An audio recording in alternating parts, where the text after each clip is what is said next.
Okay, so welcome to the next episode. I've been working the last few weeks with a good friend of mine, Charles. It's Charles Lamoureux from Vancouver in Canada. Is that right? Are you still in Vancouver, You Charles? got it. Vancouver, British Columbia. Yeah, on the west coast of Canada. Great. And Charles, I've known Charles for several years now. It must have been 2012, 2013 that we first started talking on Facebook, wasn't it? That's about right. Yeah, oh, yeah. Yeah, and I knew that Charles was an avid skywatcher. He's done a lot of filming, so he's got a lot of experience with different cameras, and he knows about misidentifications because he's really taught himself the ins and the outs of UFO video analysis. And so I was talking to Charles, and it was a few years ago, before I started doing these animations, that I did my first kind of 3D CGI reconstruction of a UFO sighting, and that was of your blue orb sighting, wasn't it? And That's right. maybe Yeah. I'll flash up that image when I get around to editing this, and I'll show that image I made in Blender. That was before I learned to animate, and then I learned to animate, Yeah. did a bunch of animations, and then I thought, oh, I've got a little gap here with no animations. Who shall I do next? And I thought I'll get in touch with Exactly. Charles. So I contacted you a couple of months ago, or a few months ago now, wasn't it? Yeah. Yeah. And And the final result is what everyone has watched before we got to this interview. So they'll have watched the white orb streak sighting, which happened in 2013, and then the blue orb sighting. But you've had other sightings as well, haven't you? Or other oh interesting gosh. UFO sightings. But Yeah, I've had quite a few. mm, I wish you could do. I wish you could do all the animations, the ones that I didn't catch on video. yeah. So Charles, how did you initially get into this before I even met you? I think you were into it, weren't you? Well, yeah, I mean, it was a total accident. I had, of course, all my life never really believed in UFOs. Never really thought about it at all. Wasn't following any of the programs on TV, and this was back in 2010. And I was more into astronomy. I had a telescope, had many telescopes all my life, and I was just practicing outside of my apartment complex out in Vancouver. It's kind of a dark night with a big full moon, and I was learning to use my camera to do some astrophotography. So setting up my telescope and looking at the moon and got my camera all set up, and I'm looking now at behind the camera, ready to take some photos of the moon, and I see this diamond-shaped object fly across the moon. And first thing is, I thought, oh, it's a kite, or it's a plane. But the way it moved, it was like sliding on ice. It's so hard to explain, but it was amazing. And I'm just looking at it. It passed like maybe 2 or 3 seconds past the moon, and I had the camera ready to take photographs, and I didn't even take a photograph because I was just stunned. I go, what was that? So that whole entire experience just took me into this whole obsession now of wanting to find out what I saw. So after that experience, I looked on the internet. I got books. I mean, you name it. It got to a point where I sold all my astronomy gear and I started buying night vision gear, tripods, different cameras, and I got launched right into doing skywatching for UFOs. That And diamond, how big was the diamond boy, compared to the moon? How big was it, like oh God, it relative was to the moon? okay. So you got the moon, let's say about that big. Yeah. It's that big in the sky on my telescope, okay, because I was looking at the camera. So it would be like that size. So So it pretty was big. big. Yeah. Yeah. And Who just knows how far it was? and it was Yeah. just a silhouette, so a black diamond. I'm assuming Yeah, it it was a was a silhouette. diamond.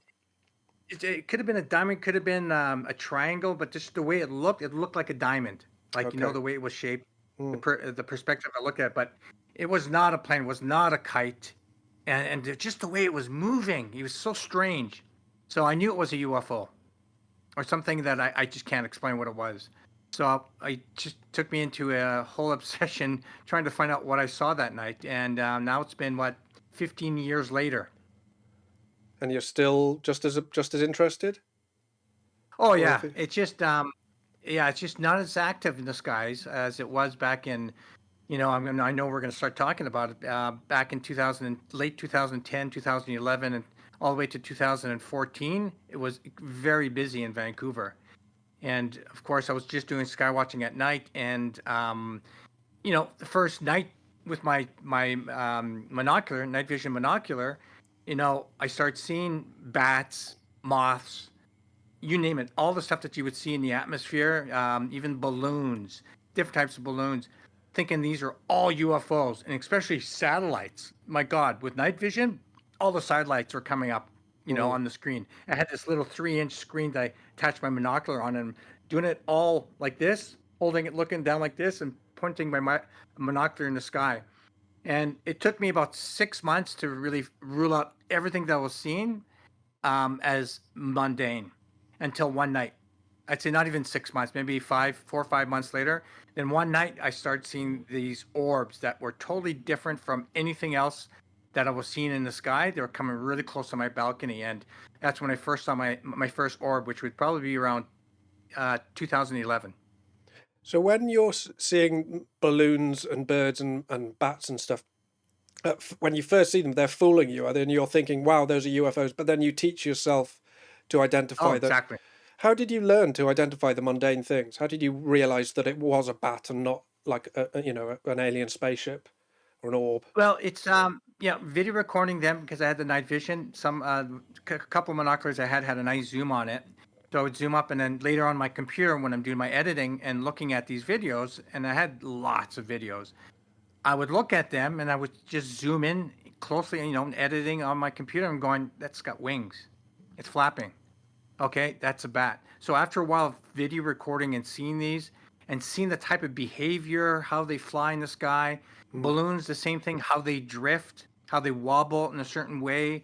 There's so many factors, you teach yourself this. And now today I can go on the internet and people think it's a UFO and I can look at it right away and say, oh, well, that's a balloon. Or that's likely a bat, or it's probably a migratory bird, a duck, geese, mm. or whatever. So I get really good at it now. So when I see something that's anomalous and I'm putting it on my YouTube channel, then I'm over 50% sure that it is a UFO, if not higher. Right. Yeah, because I know when we were first talking a lot, it was in the Facebook discussion groups that we were members of, and Yes. I learnt a lot of the mundane misidentifications like lens flare and bats and things like that. I learnt about them by watching other skeptics discuss and explain them.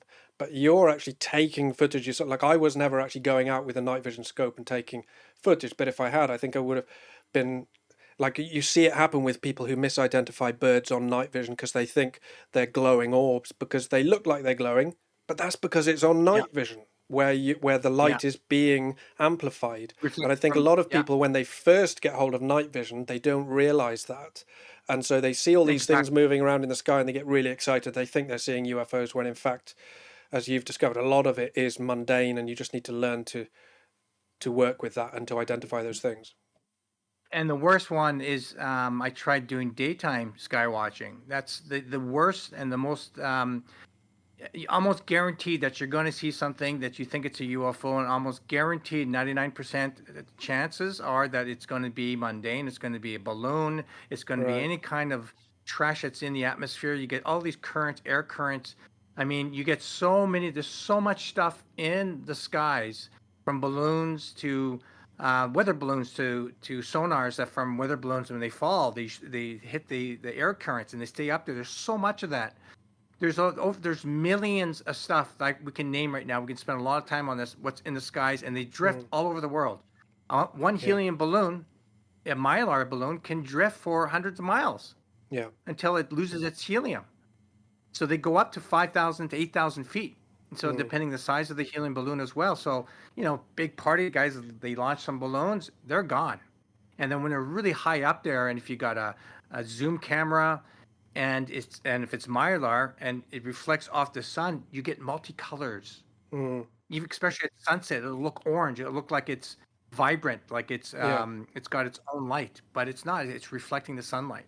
So there's Mm, a lot of that, a lot of false misconceptions of UFOs. A lot of people are taking in the daytime. yeah. So that was about 2010, did you say you started doing that? But yeah, late 2010, going into 2011 when I got started to get really serious because that's when I started getting more cameras. I was still doing it by hand. I'd have my monocular and then I have this little 3-inch recorder. Then 2012 is when I bought my first SMU, or called it Skywatchers Mobile Unit. I was the only one that I know of in the world that started putting cameras, multi cameras together, different spectral cameras together on a tripod with monitors and on a video camera tripod and mount and scanning the skies and looking for UFOs. There have been a lot of people at that time starting, not a lot, I'd say a good handful that were on YouTube that were doing it still, with just looking in the sky with monoculars, or binoculars at night and recording them later, and it was all night vision. But I think I was the only one that did it right, having more than one camera with different sensors, Mm, yeah, because and now it's gotten really big. you've got a proper tripod with a special mount on it where you can put lots of different cameras of different types so that you can have them all facing the same direction, but one of them might be night vision, another one might have like a super powerful zoom. Is that correct? So you've got Exactly. basically got more And options, thermal, yeah, and and thermal as well. thermal. Yeah. Can't forget the thermal. Yeah. Thermal's important. So then in 2012, something happened on Firework night. Is that the next thing? Well, that was the first guaranteed. That was the very first one that I can validate 100% that it was a UFO. So every year here in Vancouver, it's called the Celebration of Lights fireworks display. So you have countries that compete, and it's 20 minutes long for each country. Usually, like 3 countries over a 3-week period, or 4 countries. And so the first night, I can't remember what country it was, and I was with my brother and my nephew, and I live only like a 10-minute walk from where the fireworks are, and this is great. There's 100,000 people all over the streets, all around the harbor, Mm. and the fireworks are going off, and we're watching it, and we're yapping, my brother and my nephew, and all of a sudden I see this light up about a mile out from the fireworks and a lot higher up. So you had the fireworks like right here, and then it was like right up here, but a mile out from where all the fireworks were exploding. And I looked at it, and it was very bright, and it was the same color as the fireworks. And it was doing one of these bopping up and down slowly, going up and down like this, and then it would change colors, and then it would go down really low, and then go back up. It would do that every time there would be a big explosion of fireworks, and the color changes was exactly the same time. So if you see the fireworks when they're Oh doing a wow. certain, because it's going with the music, it'd be all purple. Mm. That little light would be all purple at exactly at the Oh same wow. time. When a bunch of red ones would go off, that would go red. And back then in 2012, there was no consumer drones that you can stay up there for 20 minutes. The batteries would last 10 Yeah, minutes, 5 minutes. And you had to build them. that was the first thing And I this was going was to big. mention. The skeptics would be that would be their first choice. Is, are you sure it wasn't a drone? But 2012, I'm not sure consumer drones were that popular at all, were No, they, or even I know available? because I bought one in 2012. I had to build it. That's right. It You was not an yeah. octoc. It was a six. It was a yeah. It was a quadcopter. It was no. It was six rotors.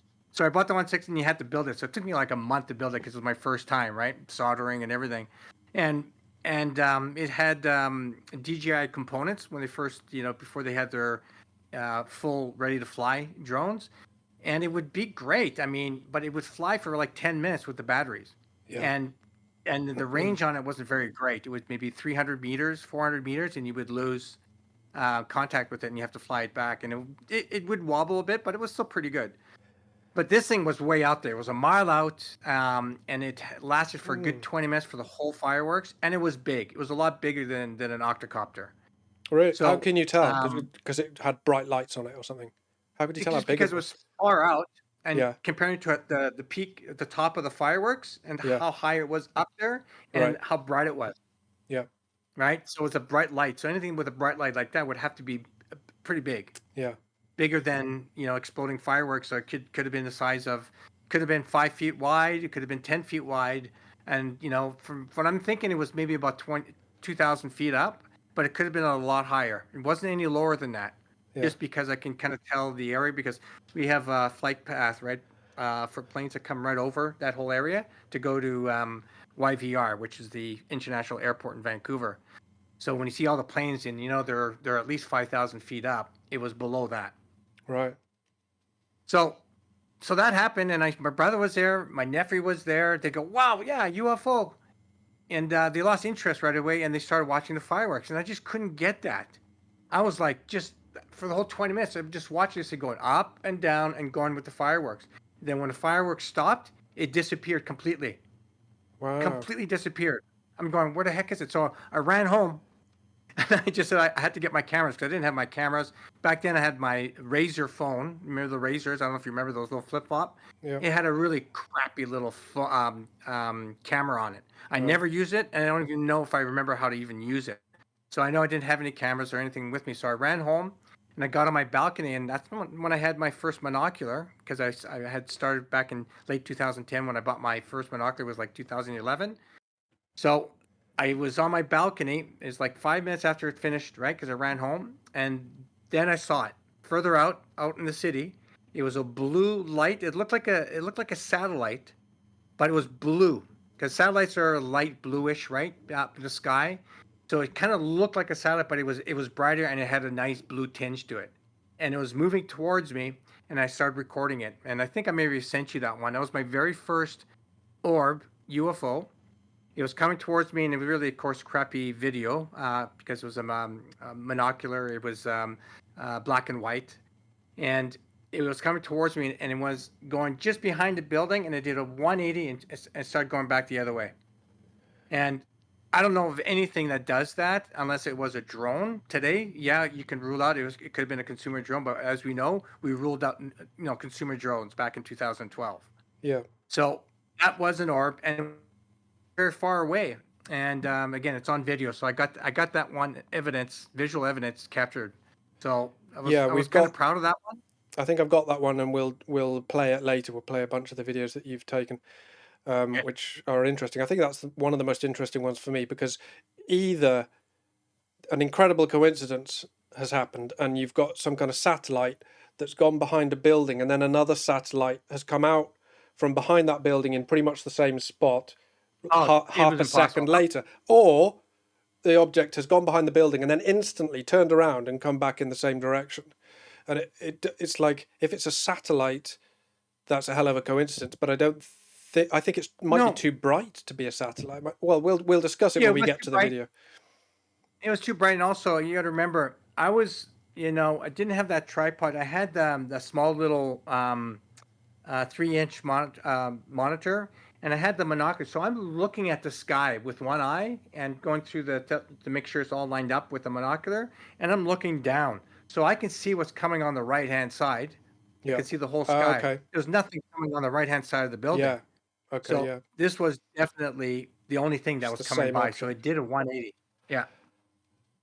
Wow. And plus, it It's was just if I did miss it for whatever reason, it was perfectly in line. Like the yeah. chances, I might as well just play the lottery if that's what it was. Yeah. Yeah. It really is an interesting one. So Yeah, that's so that really freaked me out. so that was 2012 firework night, and Yeah, then this is so my very now first app. 2013. We fast forward to 2013, July, August, and that at midnight. That's when you have the white orb Oh God, sighting. yeah, So I'll press yeah, play. Can you still see that on your yeah, screen? yeah. There it goes. There's my So we're building, and I got yeah, to tell you, man, this looks exactly my setup and the building I was in. So you did a phenomenal job here, brilliant. Yeah, we've got you on the and 21st even my floor. haircut. Yeah, even the haircut. And so I think looking back at it now, I'm going to pause it in a second. So you're out on your balcony. It's about midnight, summer 2013. You're just chilling out. What were you doing? Just sky watching, basically. Yeah, I do that every night. Every night I come home, whatever, if it's, for 10 minutes, 5 minutes, I just scan the skies. Am I going to be sky watching tonight or not, right? So I kind of scan the skies and see if I see anything interesting. And usually Mm. back in 2012 to 2014, I would do this. I'd say 50% of the time, just coming on the balcony, I would see something, and then I would grab back. When I would started getting my SMU all set up back in mid 2012 ish. I would take my whole tripod case and with all the cameras and everything, and then I would start skywatching, and I would stay there all night long. If it Right. started at midnight, I'd get there until dawn, or until I'd start at 10 o'clock, sometimes just at sunset, and I'd go till 5 o'clock in the morning. Wow. So again, so 50% of the time, I would look if there's nothing interesting. Sometimes I'd watch TV, and this time it was midnight, and I was just scanning the skies to see if there's anything interesting. And here we go. I see something. So it catches your eye, and then you focus on it, and Yeah, within a there it is. couple Yeah, of seconds of you seeing it, it does this bizarre exactly like maneuver. that. It was a And white light coming up, and I knew it was an orb. I knew it was something strange. I knew it wasn't a plane, so I kept my eye on it. And when it did that, when it turned, and it was just like um, that brightness is so surreal to me right now because it's exactly how it was. It was like magnesium bright burning. It wasn't a plane that was trailing something. It wasn't a firework because I saw the orb coming towards me, right. and it was a bright orb coming towards me. It wasn't a plane. So that was one of the freakiest I've ever seen. It still is to this day, 15 years later. So as when it's happening, are you thinking what is going on, or are you thinking this is I'm seeing a UFO, or is that too early to Oh make yeah, that? right away I've seen a UFO, but I've never seen Really? this before. Do this. I knew for sure. So after that happened and it blinked out right away, exactly. It didn't fade or anything. It just blinked out after it did that zigzag.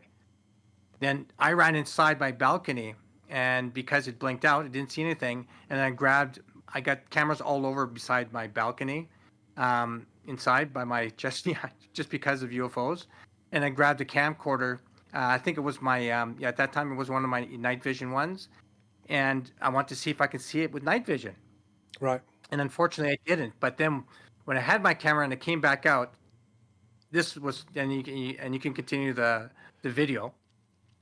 Yeah, just a A few seconds later, few seconds later. I haven't animated you going back in to grab the camera, but you're saying that's all you right. Yeah, popped back into your apartment, grabbed your camera, came back out, and within a few seconds and then you can hear the propeller of this plane that's heading up, and basically it's taking the same route that the UFO just exactly, took. and just exactly like that. See, Yeah, that's now perfect. I just want to put this to you. I was just out with a good friend this evening for a meal, and he saw this animation, and he said, "Could the white streak have been actually an aircraft which had St. Elmo's fire? You know St. Elmo's fire? Oh no, Could it have no, been there something was like nothing that? there. That, huh? Sorry? No, it would be impossible because there was only a dot when I first started seeing it, like an Right. orb Yeah. coming towards me, and it was really, really bright. Hmm. And then it did that bright, like magnesium burning. And when it zigzagged, there was nothing there. There wasn't a plane, there wasn't an orb. It just completely disappeared. So if it was St. Elmo's fire, I would You'd see see a the plane. plane. Yeah. That's what Yeah, I thought. Also, I don't think St. Elmo's fire looks like a long streak that hangs in the sky. I think it's more like little lightning bolts dancing around. But yeah, I think he's yeah, just trying to exactly. think if it's not something bizarre, what's mundane that could explain it? And I don't think there is anything. And that's why it's a Now, UFO. yeah, it is. And again, and it started off a bright little round ball of light. And again, don't know what the size was because it was far away coming towards. Again, you can replay it again. Um, yeah, just like that. It first, could it be the ISS coming towards me, but it was coming too fast, so I ruled that out really fast. It does that And arc then, pretty fast. It covers quite a long oh distance god, over that yeah, arc. And you're yeah, and and I've got the speed correct, haven't I, about how fast the yeah, arc is you got created. So that would be one hell of a everything that fast you're showing aircraft. here. So I get really excited still because it's even though this was like 12 years ago, and I see this, it gives me shivers. It brings back memories, and it's you got it 95% exactly what it looked like. Everything. Great. From the perspective of me and my balcony, the Mm. buildings, everything, and the Mm. brightness, I'll never forget it because, like I said, it was like a magnesium burning firework. Yeah, because so for people that aren't aware or that not sure what that is, it's like when you see someone who's welding and they've got the big um, like they got the thing covering their face, which has got a little window in the front, and they're welding two bits of metal together. The thing on the end of that welding torch is like a super bright blob of light Yeah. that burns your retinas. That's why they've got the helmet on. And you're saying it was like that. It was super, super It, bright, but not burning your it eyes. was, It wasn't it didn't hurting your hurt eyes. my eyes at all. Right. I didn't even squint or anything. It was just that bright. And that was part of the phenomenon itself. I just couldn't believe how bright that was. But that's a And really, and really interesting thing that a lot of other witnesses have reported with UFO reports, where they say they saw a light. It was super bright, but it didn't make them squint. It didn't burn their not at eyes. all. It seemed to be a kind of purer than pure white that they were looking Yeah. at, and that's I've heard that many times in witness reports. So this And would fit with that. when it zigzags towards the end, it was like a controlled zigzag. I've seen fireworks where it takes off and zigzags in the air, Right. and when it falls down, comes down and explodes and it zigzag. It was controlled. It was a perfect angular Right. zigzag, right? So, Mm. and then it disappeared. So it was like it was being operated. The the streak seems like the UFO that leaves the white streak is heading in a particular direction, but you've just pointed out that it does a zigzag.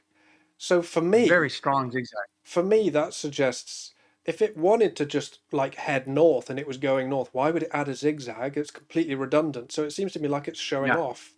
It's same with the blue orb. When the Yes. blue orb heads over to the apartment opposite, Oh, if that it was a if show it off. Yeah. just wanted to go there, why didn't it just go there? Why did it add a zigzag? Why did it go in completely the wrong direction most of the time?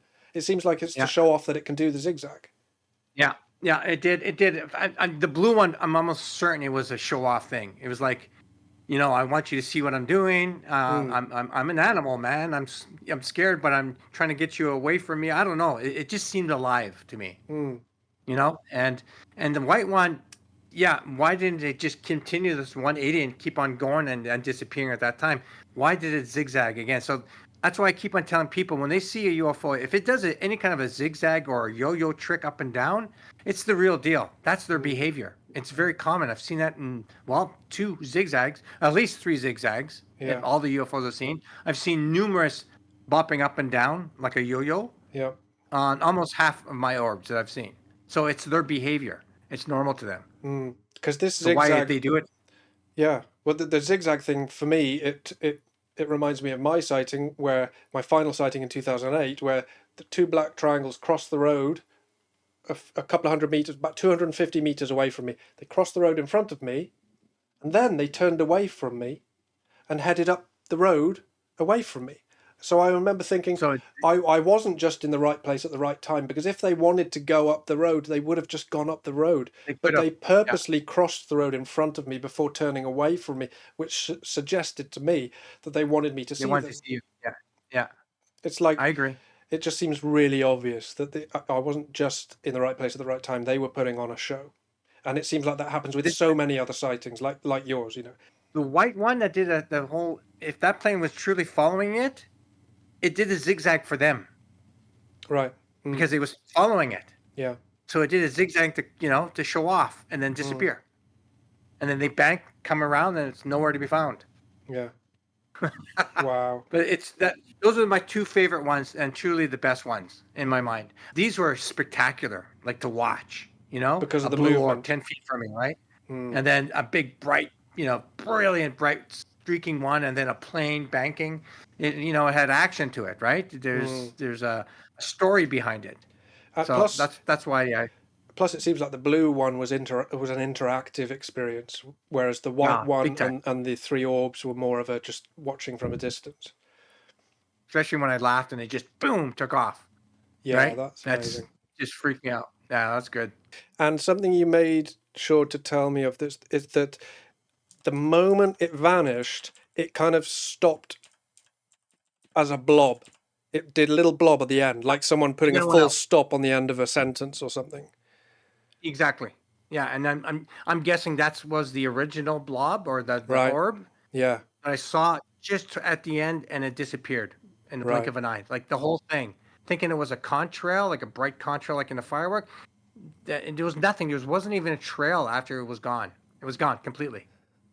And that's really interesting because when you first told me about it, I had always pictured in my head that it left a streak, but then the streak like slowly dissipated over time or something. But you're saying, no, it's what I've animated here, which is that the streak remains the same brightness, and then it turns off like almost like someone was creating a fluorescent light bulb. They were sculpting a fluorescent light Oh, bulb, and yeah. they wanted it to remain that shape and that brightness, and then someone chooses to turn it off. Yeah, yeah, exactly. No, it was pretty much like that, you know. Mm, And that's why I thought for sure that it had to be still around because I knew that was a craft or an orb. It had to be still there around because it made something in the sky and it turned it off. So that's why I grabbed my camera right away, and it was a night vision. And I remember looking in the sky and there was nothing. I even filmed the plane coming and banking like that, and and I wasn't thinking about it back then. I erased it. I deleted that file, but it would have been great to have that banking of that plane yeah, today. But your video here, your animation is almost perfect. How it looked like. brilliant. Though So there's only I'm glad you're able. one other thing I was concerned about, and my friend mentioned this to me as well. He was like, "A plane's allowed to fly that low above Vancouver?" Because No, the it plane was too looks low. quite large, and it looks quite low in altitude. But are you saying that I have got the Yeah, it was size of the aircraft correct? So it was flying yeah, super low. yeah. It was below the normal because I see dual engine, Cessnas and whatnot, flying, and they're usually around 5,000 feet. I think there's a ceiling there. It's 5,000 feet or 2,500 feet around around the city. This felt like just over 1,000 feet. It was Wow. much much lower than the norm. Like even the smaller ones. This was a bigger one because it had two turbine engines on it. That's why it was loud. I can hear Hmm. it banking when it was banking. A lot of just single engine, Cessnas flying around like the news, and a couple of helicopters once in a while, and they're almost double the height, the altitude from this plane. Right. So Hmm. either they're doing an exercise, or this was definitely a UFO, and someone that was piloting it was following it. Yeah.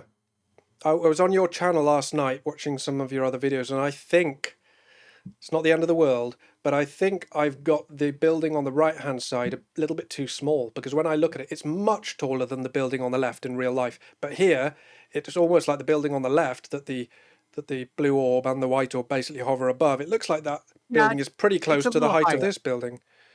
but it was just being built back then, so it wasn't. Ah, right, Yeah, that it wasn't finished yet. right. But that And twisty actually, it building wasn't is even there yet. It it's wasn't even there yet. oh, It was okay, if it was halfway up. right, okay. Well, hopefully Yeah, my it was being viewers built. will forgive me for that. So we've done that sighting. Then we find ourselves aboard Star Trek The Next Generation. And that is because when we were working on the Blue Orb sighting, you told me that at the time you were watching an episode of Star Trek The Next Generation, weren't you? Yeah, Which is such a correct. cool detail. Such a cool And detail. that's amazing, and you got it down perfect too. That's my big screen TV with my window in the background, and that's why I was so able to see a lot of UFOs over the years when I was in that apartment because I would see them while I'm watching TV. I would see something in Yeah. the background of that, on my balcony, and then I'd get out there with my cameras. So you're sat Yeah, there. you're I don't know if I framed it right, and I think some people, when they're watching this, they won't notice that you're sitting on the right hand side with your legs crossed and you're chilling out on the sofa. But just so people that's perfect. can kind of get orientated, that's where we are. We're in the living room. We're watching TV, and it might not have been right at the end of the episode, but you were definitely watching Star Trek when you saw something out the corner of your eye. It was Um, just it was just at the end of Star Trek because it was it? yeah, because I remember the song. Yeah, and then on the side of my eye, I would see this blue light bouncing outside the window, So the and one thing I can't animate is peripheral vision, obviously, but I'm assuming that for you, it was actually probably like out the corner of your eye. You see something that draws your attention, and yeah, then you look in that direction. So we've got you looking in yeah. that direction, and tell us more about the context of that. Did you say you thought it was a kid on the floor below playing with a yo-yo? It's like that's the first thing. No, What did you no, think no. it was? I thought it was a kid because in 2012 and 2013, then that's when the ready to fly kits of drones were coming out big Okay. time with DJI. Not a sponsor, sorry. And I thought, because I had bought one myself, I'm thinking it was a kid outside late at night, midnight, with his drone looking Right. at people's windows. Right, that was a big Yeah. thing when they first started coming out. So that's the first thing I'm going. I'll let the kid. I got a drone. I'll let the kid play. And I thought it would be just a one-time deal. And I was just finishing watching the end of Next Generation, and then I'd see it again, side of my eye. Yeah. Okay, So I've so got you this looking zip back at the is. screen, and then you see it again, and it starts to bug you. So you're like, "What the hell is that?" Yeah, what is that? Then I go, okay, that I saw it this time. I got to go check this out. So yeah, I get on the balcony, and as soon as I get on the balcony, I look down and I see this blue light, just a ball light comes straight up, and it's like 10 feet from me at eye level. And And it I've wasn't a drone, obviously, and have I and got it the was just a timing? ball of light. Have I got the timing It right was there? That perfect, you peer over the balcony, and within half a second or two, within about a second, it starts shooting up towards you. exactly, and Were you you scared? nailed it. No, no, because when it first I thought it was a drone, and then when it came up at eye level, I knew right away it wasn't a drone. I knew it was one of the orbs. For the last year and a half, 2 years, I've been filming and watching them. I knew it was an orb. It was right next to me, Oh wow! and I when I knew what it was, I let out a laugh, and when I let out the laugh, it took off. It just Right. zipped off. And that happened like just in a few seconds. Exactly like that. And you did a phenomenal job. It zigzagged again, and when it stopped at the building that was 300 meters away from my building. Because the next day I lined it up with a rangefinder, Okay. and it was much bigger than when I saw it as a small, golf ball, small baseball size. It Yes. was must have been the size of a beach ball, if not bigger, big beach ball. Yeah. So So it that's an grew. interesting detail I want to make clear to people. Some people might have noticed that the orb seems to get bigger because by the time it's over the building, we can still see it. But what you're saying, it was pretty much a golf ball size when it was right next to you. But Yep. then when it zips over the road, as it's going, it must have grown in size because by the time it stops over the building on the other side of the road, it's big and you can still see it clearly. So it must have been bigger than a golf ball by the time it's Oh yeah, it finished must its have been. journey. Yeah. At that time, when it happened to me that night, I knew it was much bigger, but I didn't know how big it got because it was still bright blue. It didn't hurt my eyes again, and it was exactly that color. It's almost identical to what you're looking at right now Yeah. with the building in the background, and it was again about 10 feet from me. Um, and when it got to the building and it started kind of just bobbing up and down, it was just, and I knew it was bigger, but I didn't know how much bigger it was. And the next day, when I took out a rangefinder, I rangefinded the building was 300 meters away, and then there were some construction workers on top of the building, and I saw how small they were. Right. So now when I see it, and I remember it, and now how you did the video, and I compare it, it must have been at least almost double the size of a beach ball. Right. So from a small Yeah. golf ball to the size of almost a double of a big beach ball. Right. And I know I didn't really see it grow to that size. It was just It must have it done it was as it was going. It must have done it gradually it was as it just was traveling. as it zigzagged. Yeah. So it's just amazing. That again, these two that we've done here that we're talking about were the two best ones because Mm. it's a phenomena that I can't explain. Nothing mundane that you can explain Yeah. could could could be this. I don't Yeah. know what it could be other than a UFO. Yeah. And the zigzags were as I've animated them. In other words, so they Perfect. weren't smooth like a drone might do. They were like a ping pong ball bouncing off a wall, perhaps, as Dave Yeah, it was Fravor describes just it. yeah, Yeah. just like an angular, perfectly angular, sharp angular, Yeah. and like smooth, like on ice again. Like it was just a very smooth a trip down there. It wasn't like a propelled. It's Right. hard to explain again. It's like the first UFO that I saw going across the moon. It was like the UFO in at the fireworks going bouncing up and down. It had this kind of weird movement. It's like a magnet in between of them. Up and down. It's almost like Right. magnetic. I think I can And explain it that way. It's probably and better. and Yeah. one thing we came across when I was animating it was when it first takes off. You were like, it doesn't kind of feel right when it first takes off, and I realized that was because I had it accelerating.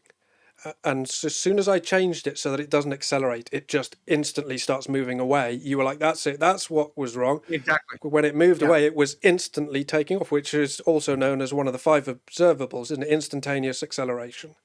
Yeah, it was. It didn't slowly take off. It just went bing, Yeah, and then it started zigzag, yeah. Which is just like this, just how you classic, did it. which is a classic UFO behavior that's been described over decades. Is that Yeah. instantaneous kind of ping pong ball type movement. Now, I just want to mention one thing before we continue, that I have dropped the ball on this animation a little bit, and that is that as you walk out, I spoke to you about this when we were Yeah. about halfway through, and then I took what you said and I jumped back in and I animated you picking up the camera as you're walking out of the apartment, but I got that wrong. What actually happened was that you went out of the apartment, you watched the orb, and then when the orb stops over the building opposite, you thought, "Oh, That's I when I can grabbed. get a film of this." So you popped inside, grabbed the camera, which would have taken a couple of seconds because it's literally just Yeah. inside the door. You come out and then you raise your camera. So the bit where he grabs the camera as he's walking out of his apartment is inaccurate, and people are just going But to have that's to okay. sue I me for mean, that. Talk to my lawyer. I messed up and I'm sorry. Um, but it doesn't you're not affect getting your the bonus. yeah, but it doesn't affect the fundamentals of it, which is that we see the orb doing what it does, and then you get your camera and you try to Yeah. film the orb, and something frustrating and It was perfect. hilarious happens, which is that as soon as you press the record button, the UFO disappeared. It Is that flipped correct? out. Exactly. And I thought, I'm going to get the money shot here, right? Because I saw it. It's bigger now. It's beautiful blue, and it wasn't a mechanical object. It wasn't a nuts and bolt. It was just a blue light. Mm. Okay, a blue light, And it's and I had bouncing it up and right down on like my this. camera. It's Yeah, and it was slowly bobbing. slowly bopping up and down, and I had it perfectly zoomed in with my camcorder. And as soon as I hit the record button, it blinks out completely. And I went back on that video to see if I even caught a glimpse of it. There was Mm. nothing. It was recording nothing. So I don't know if it was a complete major coincidence Yeah, or it knew I was going to film it because it yeah, was perfect. It was like turning off like a light switch. yeah. Because obviously this feeds Yeah. into the current, the constant discussion that we're having in ufology, especially when we're talking to skeptics, which is the quite reasonable question of where are all the good photos, and the answer, if you're an experiencer and you know that it's real, is that, well, it seems like the phenomena doesn't allow us to get good photos, because if it did allow us, we would have lots of good photos by now, wouldn't we? Surely. So I feel like it's a sensible hypothesis, or it's sensible to suggest that perhaps the phenomena does act in ways which limits our ability to capture evidence. And in that context, the timing of you pressing record and the UFO decides that just happens to be the moment that it's also going to choose to leave, I think is absolutely fascinating. Could have been coincidence, And I or it think, could just be that the UFOs don't pose for selfies. well, yeah, I think, if they're far away enough, it could be anything, right, to the observer that's not experienced, right? And so they know that if you're filming, it's not going to be too much of a bother because they do look like satellites in the background. And I think they Right. mimic it purposely when they're traveling across the sky. That's just the way they move, very, orbital type until they stop and until they do like a yo-yo trick or a little zigzag. And then they disappear. It's not for very long. So, I have those kind of videos, right? And people say, oh, it's probably satellite, or it could have been, a drone. Now it's past 2012, 2013, and I Mm. know they're not. I know exactly what they are, and if it's on my YouTube channel, it's well over 50% that it's the real thing. And Mm. of course, some of them are 80% or 90% sure. You can never be 100% sure, of course, for anything because it is visual evidence, right? Yeah. It's not right beside you. But that's why this would have been perfect because this was right beside me. But those sightings, when you do get them, and if you do have a camera with you, something like this either happened or you just don't you don't think about taking the camera out because you're in the moment. You Yeah. want to see it. You want to see it. You don't want to miss anything, and you're not thinking of getting focus and then shooting the camera. Mm.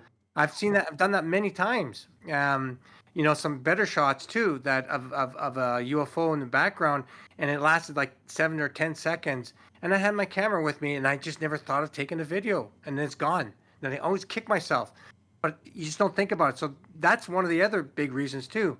And when I hear people when they're walking, they had cameras. Oh, I had my camera with me, but I wasn't thinking of taking a video. I believe them.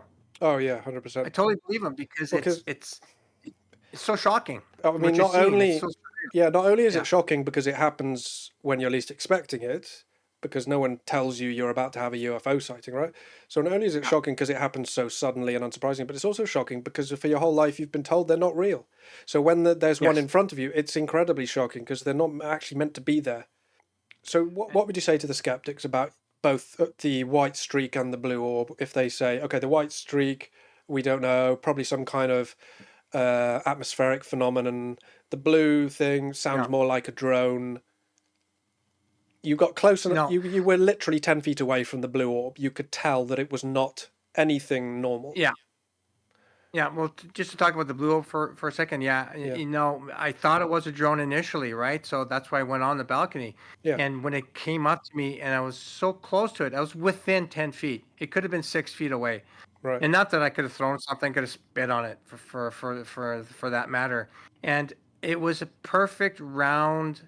It wasn't oval or anything. It was perfectly spherical light. It was a blue, bright light, like if you're looking at your Christmas tree blue light on Yeah, it, like an LED light, but it was yeah, brighter and rounder, and it looked pretty much like 95% of what you put up there in your animation. It was that color. It looked like that. But right, just think about it being much brighter. right. And it wasn't anything solid. So what can be that would be considered a hologram? Because a Yeah, light that's in the air, 3D, taken off by itself, that's a hologram. that actually brings to mind the question: did you notice whether the area around you was lit up blue? Because I know on the thumbnail I You have know, it's lighting up the balcony, But did you I notice that at the remember. time? Hmm. I can't honestly, I don't know if it did. Right. I can't remember. I was just focused, just looking at it, not looking at my surroundings or anything. Two Yeah. things set on my mind. I knew it was an orb, and my brother lived at the building in back of there, just a few floors down. And was for a split second, I want to call him, and go, look out, look at my balcony. There's a UFO, an orb. And I didn't because I knew I wouldn't have time. I knew something was going to happen. He's going to take off. Hmm. This thing was going to take off or whatever.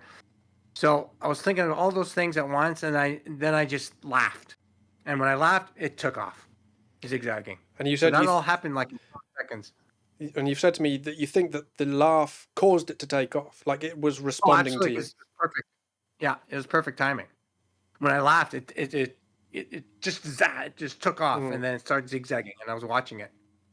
So So, yeah, I scared it, I guess. It's like an animal getting scared. You know, when you get a wild animal out in the hmm, forest, or deer, its headlights, it just stops right there, and then it takes off after it gets scared, and then it runs away out in the forest, and then it stops and looks back at you, yeah, seeing if you're going to do anything. It's just almost exactly that's the kind of first thing I thought of. hmm, It took off and it was hovering, like it was looking at me yeah. from afar. So, do you So think the blue orb, for me, feels like a deer that's come up, pressed its nose against your window while you're watching TV, so you yeah, end up walking outside to say hello to it? But the white orb, do you think that was about you? Do you think, or do you think no, nothing. it No, was you just happened to be in the right place at the right time to see it?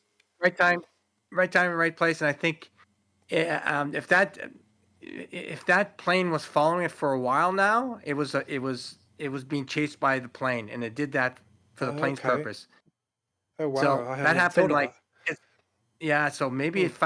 they were following this orb from afar, and they're coming towards the city. That's why they were lower than they should have been because they're Oh chasing this wow. orb. I was Yeah. thinking about that later, and I should have called the airport. I should have called the tower. I should have called and should have did a lot more investigation on this because they for sure saw what I saw because Right. this thing was above the buildings.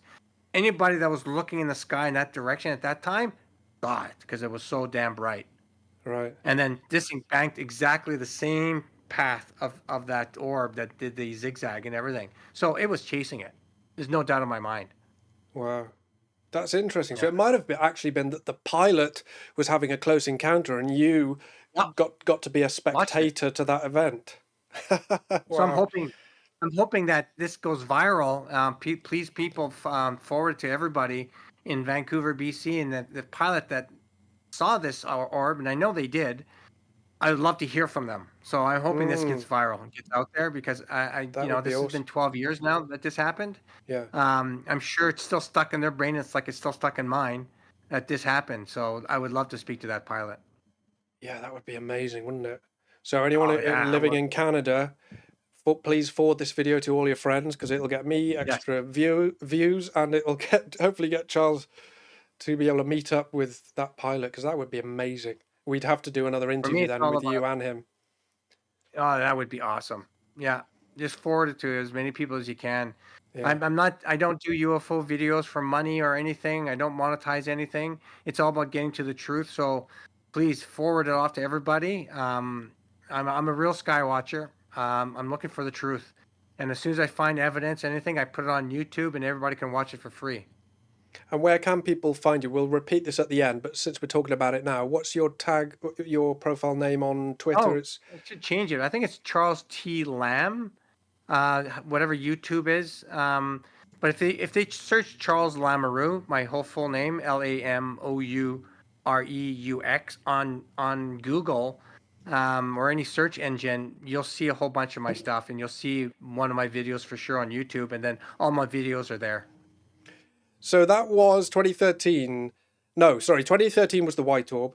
2014 in December was the blue orb. Then Yeah. does then do you just want to Funny briefly thing is, mention a bit of a synchronicity with your blue orb sighting that you had a bit of a personal kind of tragedy that happened about a year before? Is that correct? so there's two things that if you believe in the consciousness aspect of UFOs and any connection to us either spiritually or through consciousness, I think there's something there, but I can't prove it. I don't know if it's true or not. I don't believe in summoning UFOs that works at all, but there is a connection, I think, somewhere or another. But that night, while I was watching Star Trek, I was thinking about the 1 year anniversary of a friend of mine that was murdered, and I had found her in her apartment, slaughtered. So it Oh affected me God. a lot. So I knew it was almost a year to the day that she was murdered, and I was thinking about that, and I was kind of upset. Mm, Sort of, yeah. So that happened, and then maybe a few minutes later, that's when the orb came. But prior to being getting depressed and thinking about that happening, I also had a little mini micro or quadcopter, one of those little small ones, and at the bottom of it had a blue light, LED light, very mm. small. And I was flying it in my room about a half an hour before all this happened, and then I started watching Star Trek New Generation. So either one of them could have been a motivator for this thing to come and check me out. Right. Yeah. So And I don't know if it was, but I'll tell you after I had that scenario thinking about my friend, it was like 5 minutes after that happened, and I was really upset. And then of course that stopped, right? Watching mm, Star Trek and then seeing that, and I brightened right up, yeah. right? And I even laughed. So I started laughing after that because I knew it was an orb. Mm. So did it come around because I was really upset? I don't know. Yeah, but Could it's be. something. It's in the literature. There are a lot of serious researchers who come to the conclusion that there might be some kind of link to the afterlife with UFOs because there are so many of these kind of witness reports where Who people knows? have had a traumatic experience or they've just lost a loved one or something like that. So it seems like trauma and the afterlife might both have some kind of links to the UFO subject. I know a lot of people. Who is it? Jeffrey Kripal, who talks a lot about the fact that yeah, a lot of people who have paranormal experiences have also suffered a recent trauma, or they've just suffered a lot of trauma in their lives. It seems like trauma kind of unlocks our ability to experience these things, or maybe it's one of the triggers for these things. I'm not sure, but it's certainly worth noting. It could be. Yeah, Yeah, because I was in major PTSD, right, for the whole I year bet. from that. Yeah. And I've had other traumas in my life too. So I've had a lot of PTSD from death and dying and family and friends. And so could it be? I don't know. Mm, I can't say one way or another. There's no real proof to it, but Anyways, and this is etheric too, right? These things are plasma-driven, holographic, ethereal type of objects, right? They're not Yeah. solid. So I've got in my notes here that 2017 Joshua Tree CE5, then a saucer sighting Oh God. afterwards. Tell me about that. Yeah. So after the 2014 sighting of the blue orb, things start slowing down a bit. And by my balcony, for the next year or two, there were some sightings. I did capture a few of them, but not as optimistic as they were, from 2011 to 2014. So it was a little frustrating, right? So I had to go outside and do some sky watching, go out to different parks. And then I was invited to Joshua Tree to do a CE5, which was my first time I ever did a CE5. So I wanted to see if there was anything to it. And so I was invited to go out. So I went there for 5 days. It was two or three nights of doing CE5. But in 2017, Joshua Tree wasn't during the CE5 where I saw my first and only nuts and bolts UFO. And the synchronicity part here, so I'm with a person that was with me during the CE5 the night before, and there was an approaching storm coming our way over Palm Springs because we're in Joshua Tree and we're at a level where you can kind of see down the path because we're up in a hill where the area where Palm Springs would be, 20, 30 kilometers or down the line. But this big storm coming from the west, just you could see the cumulus clouds and everything. So I grabbed a friend of mine. I got my camera, my Fuji camera with the zoom and everything. I'm going to take some great photos of this approaching storm. You want to come? She goes, sure. So we're walking down this path here at this where we're staying in Joshua Tree, and it's a nice resort. I can't remember the name. And the guy I was with, and we're talking for about 5 minutes, and he's pointing at the storm cloud. He goes, wouldn't it be cool if we saw a UFO come out of the storm cloud and then go right back in? And yeah, I go, yeah, that would be so funny. And I'm telling you, this is the truth. I'm not lying. As soon as he said that, not even 3, 4 seconds after that happened, while we're walking, we're both looking because he pointed. A UFO came out of the storm cloud, and a landing airplane at about 5,000 feet. It was a big airliner, like a 767 or something. It was big, and he's coming down and going towards YVR or not YVR, LAX in LA. So he's maybe 10,000 feet. I don't know how high he was. It came out of the cloud. So I'll put it here. It came out of the cloud, and it went towards the plane, and it went under the plane, and it did that a magnetic sliding on ice type of deal. Went underneath, went on top of the plane as it's traveling, right? It's traveling Wow. 600-700 miles an hour, right? Yeah. And it comes right in front where the cockpit was, and zoom, goes right back into the storm cloud. All that happened like in 6-7 seconds, right? It went all the way Wow. around it, like a toy. Mm. And I had my camera hanging from my neck, and I'm looking at this thing as clear as day. It was an oval-shaped saucer. From the side of it, it was more oval than the saucer shape, but Okay. it was flat though, because the way we saw it on the angle, it was flat, but it was ovalish, oval looking. But the way it went around, it was no drone. It was no special drone that the army was testing. This thing made that airliner, look like a toy. The way it flew around it. And And how bright was it? Because this no, was it was nighttime, wasn't it? it was black. At what time of It day was was it? black. It was around 3 or 4 p.m. So you still got It was daylight. daylight. Oh wow! Oh yeah, it was daylight. It was just a storm Why was did I? coming, so it was getting a little gray. I But sun was reflecting. But because there was no sun reflecting on the plane and the jet, because it was about 3 or 4 o'clock, the angle. as the sun Yeah. sets and the storm clouds were there, so it was black. It was a black oval, and we saw it perfectly. It was a Wow. nuts and bolt UFO. It was classic. And it would have been perfect on video or even a photo just to show it, but it lasted a few seconds, and I did take a picture. That's again talking about that Yeah. happening to me again, right? So, Also, just and again, wait a minute. You said you don't believe in summoning, but your friend just said I would like to see a UFO, and then a I UFO don't, turns up. yeah, I don't, that wasn't summoning. That was like, um, um, had of a premonition. Oh, Big okay. difference. Yeah. Summoning is come see me, come see me. I'm Right. meditating, come see me. But This this is premonition. like a He predict had like a synchronicity. He okay. popped in his mind that maybe a UFO might come out of there. And it Wow. did.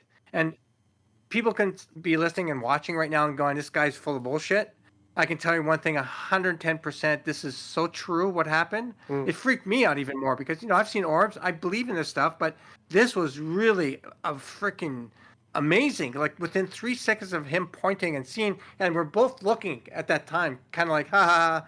And then his thing comes out of the storm cloud as soon as he said that.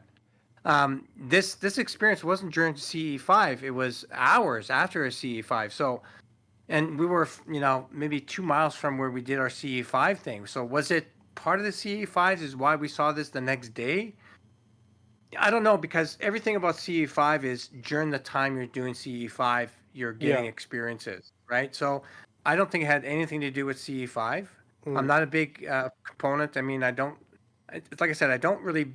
I do believe there's something going on with consciousness and some kind of connection, but I'm not a real big believer in the whole summoning thing. Yeah. They're going to show up when they want to show up. It's Mm. random. You can talk to a lot of people that do CE5. They've never had an experience and they're out there all the time. They're doing Yeah, CE5s. that's Or they true. have special experiences that are not necessarily UFOs, but they're something weird happens to them. And Mm. that's fine. But it's visually speaking about UFOs, I think everybody's got their own experiences. But if you're thinking scientifically, there's no evidence for summoning. Right, And there's yeah. no evidence for premonitioning like that either. So Mm. there's a lot of research still needs to be done. There's no doubt about it. That's why I'm doing what I'm doing, right? Mm.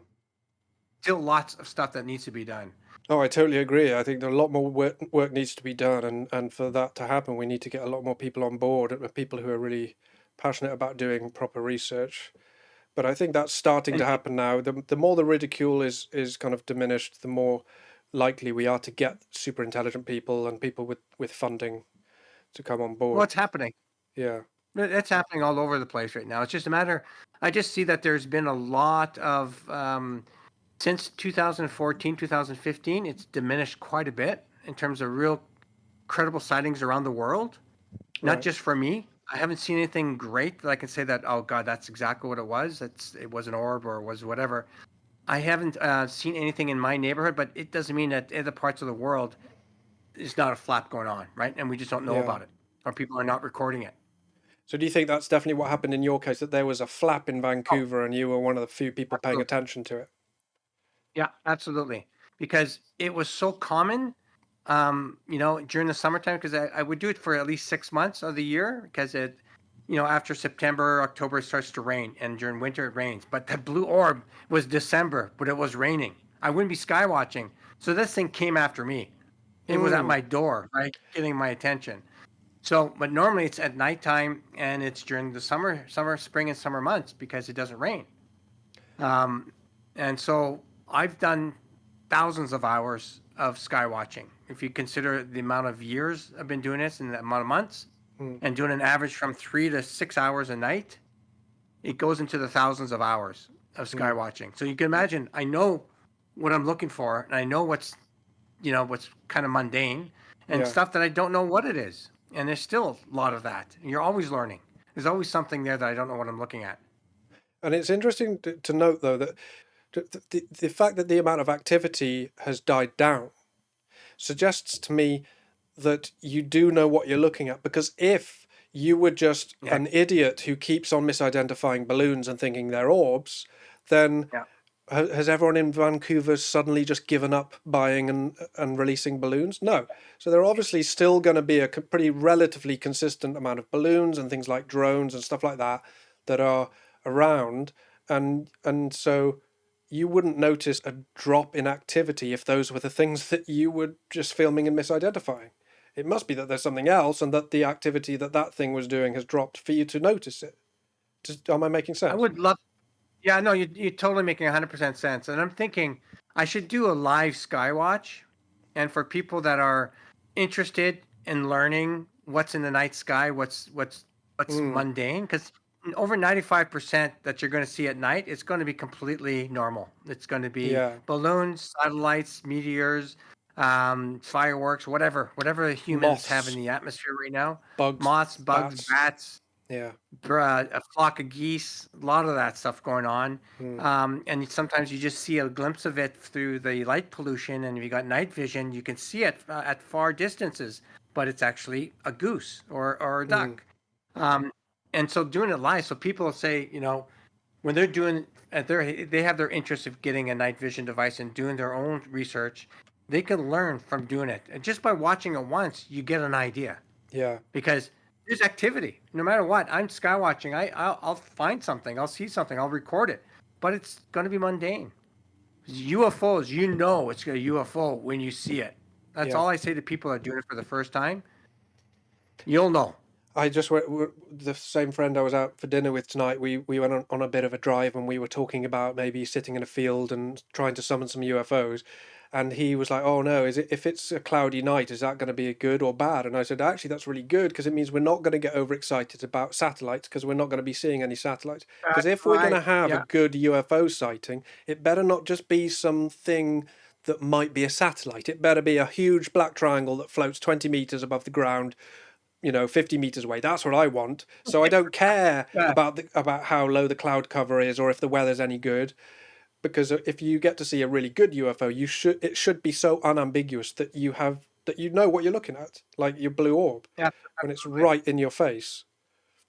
That's why I have like 4 cameras on my what I call Skywatchers Mobile Unit, SMU for short. I have a wide angle night vision. It's colored night vision, and it's got barely any noise in it. It's a really good little camera.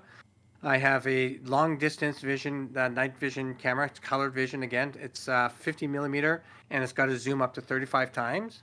But it Nice. gets really noisy the more you zoom in. Yep. Then I got a thermal, and then I got a regular standard Fuji camera with a zoom lens, standard HD 4K. So if I get something really close by and it's right in my face and it's got bright lights, I got a 4K HD camera to take a video of it. And if it's only irradiating like whatever like if it's really low light and it's really close but it's invisible, because I've seen some that are just semi-translucent and you can only see it with night vision. Mm, It's almost like a predator. It's got that little mirage if you're yep. looking with your eyes, and then with night vision you'll see a little light orb there. So I got all those cameras just for every purpose. I think that's I could do with more if I had more money. Yeah, I think that one of the videos that you sent me that we're gonna go into now, if you like, if that's okay, should we? Sure. Is one of the slightly transparent ones that you've mentioned, because I think I Yes. remember seeing that where I'm just like, what is that? If that's mundane, what is it? A plastic bag or something? Because it does look like it's 70% transparent, doesn't it? It looks Yeah, really it is. weird. So let's Show me get which one these. again. So I'll drag the first one in, and the first one, That's not mine. no, it's not. This is one you sent me, and I think it's interesting because it's the blue orb Yeah, that is flying off into the yeah, distance. You yeah. can It see was it someone okay? I knew. Right. It was very similar to my blue orb. He took photographs and then he got a video of it. And then when you see the video, see it's almost plasma looking. It is Um, very strange looking. yeah. Wait till you see the video of his. It's very similar to mine, but mine was again, maybe his was bright too because he caught it on video. But it was so much brighter than that blue. But it was the same color blue. You see the color blue, navy Yeah. blue. And being that he filmed it, you see it's just a light. And he even says it himself. Yeah, I got the sound on as well. It's blue. It's still going. It's blue. Look at it. Yeah, you'll see it zoom up here. What There the it is. hell is that? And you'll see it So it's just- Blue traveling, light. and You you'll see a zoomed star. in.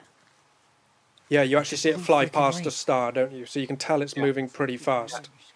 Yeah. I Look think at it that's go, man. I think that's a star, and he's Yeah, following that it. was a star. Where's it going? So it's going. His is going in a straight line. So think of mine Zoom in a little more. exactly on like that, but much, much, much brighter, and it gets bigger, and it's zigzagging, sharp.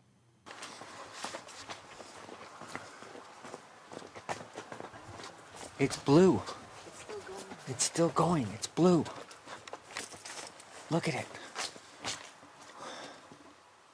What the hell is that? It's a blue light. Yeah, It's a blue freaking light. it's actually brighter on your screen than it is. Look at it go, man. Where's it going? Oh, it's going towards. Well, I don't know. We zoom in a little more on him. Well, it must be going farther south, right? Wow. Wow, he's fat. But for me, So this is there's just evidence there. yeah. For me, this is just interesting because, I mean, I don't know. A lot of my viewers probably won't know that I have done a lot of debunking over the years, and I was a photographer from age 5 onwards. I taught myself Photoshop in the year 2000. That's right. I know a lot about how to hoax UFO videos. I know a lot about misidentifications like lens flare and drones and Chinese lanterns, and I can't think of a really good mundane possibility for what this is. Right. But when I saw that, and I emailed the guy, and I go, "This is very, very similar to what I've seen." And I told him my experience and everything, and I emailed him. But they never saw it again either, and neither have I. But Right. the fact that he saw one, and I know there's other people that have seen blue orbs like mine, and like this one, so they do exist, and this is evidence right there that I wasn't just seeing things. So that's the first video. I just thought that was interesting. And now on to the first one of yours. And this is the one that on your channel is called UFO Pretending to be Satellite. This was my very first one that we're talking about, the fireworks, when I ran home, because I knew it was gone. I knew I'd have to find it around the city. So I'm scanning the city from my balcony in the 21st story, and then I see it.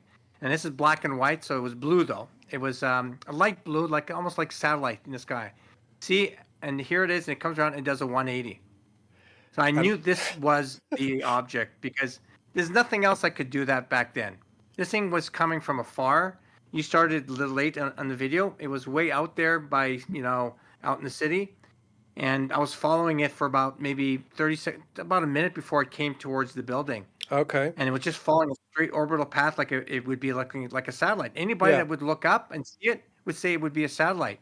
But I knew it wasn't because I was at the 21st floor and I had a different angle to it. And it was a lot lower than a satellite. And and it just does 180. And there was nothing coming on the other side because I was watching with my eyes. That's such a funny video for me because it's like, it's almost like if that's a real UFO, then it seems like it knows you're filming and it can do its instantaneous turn. So it'll do an instantaneous turn for you, but it won't do it in a way that Mick West will be happy with. Okay. It's only going to be good enough for you and me. But everyone else is going to be like, Mick West is going to be like, well, it's still probably a satellite, even though you think it's not, Charles. But I'm just like, let's just watch this frame by frame. As it, people say it was a satellite coming from the other side that just happened to come around.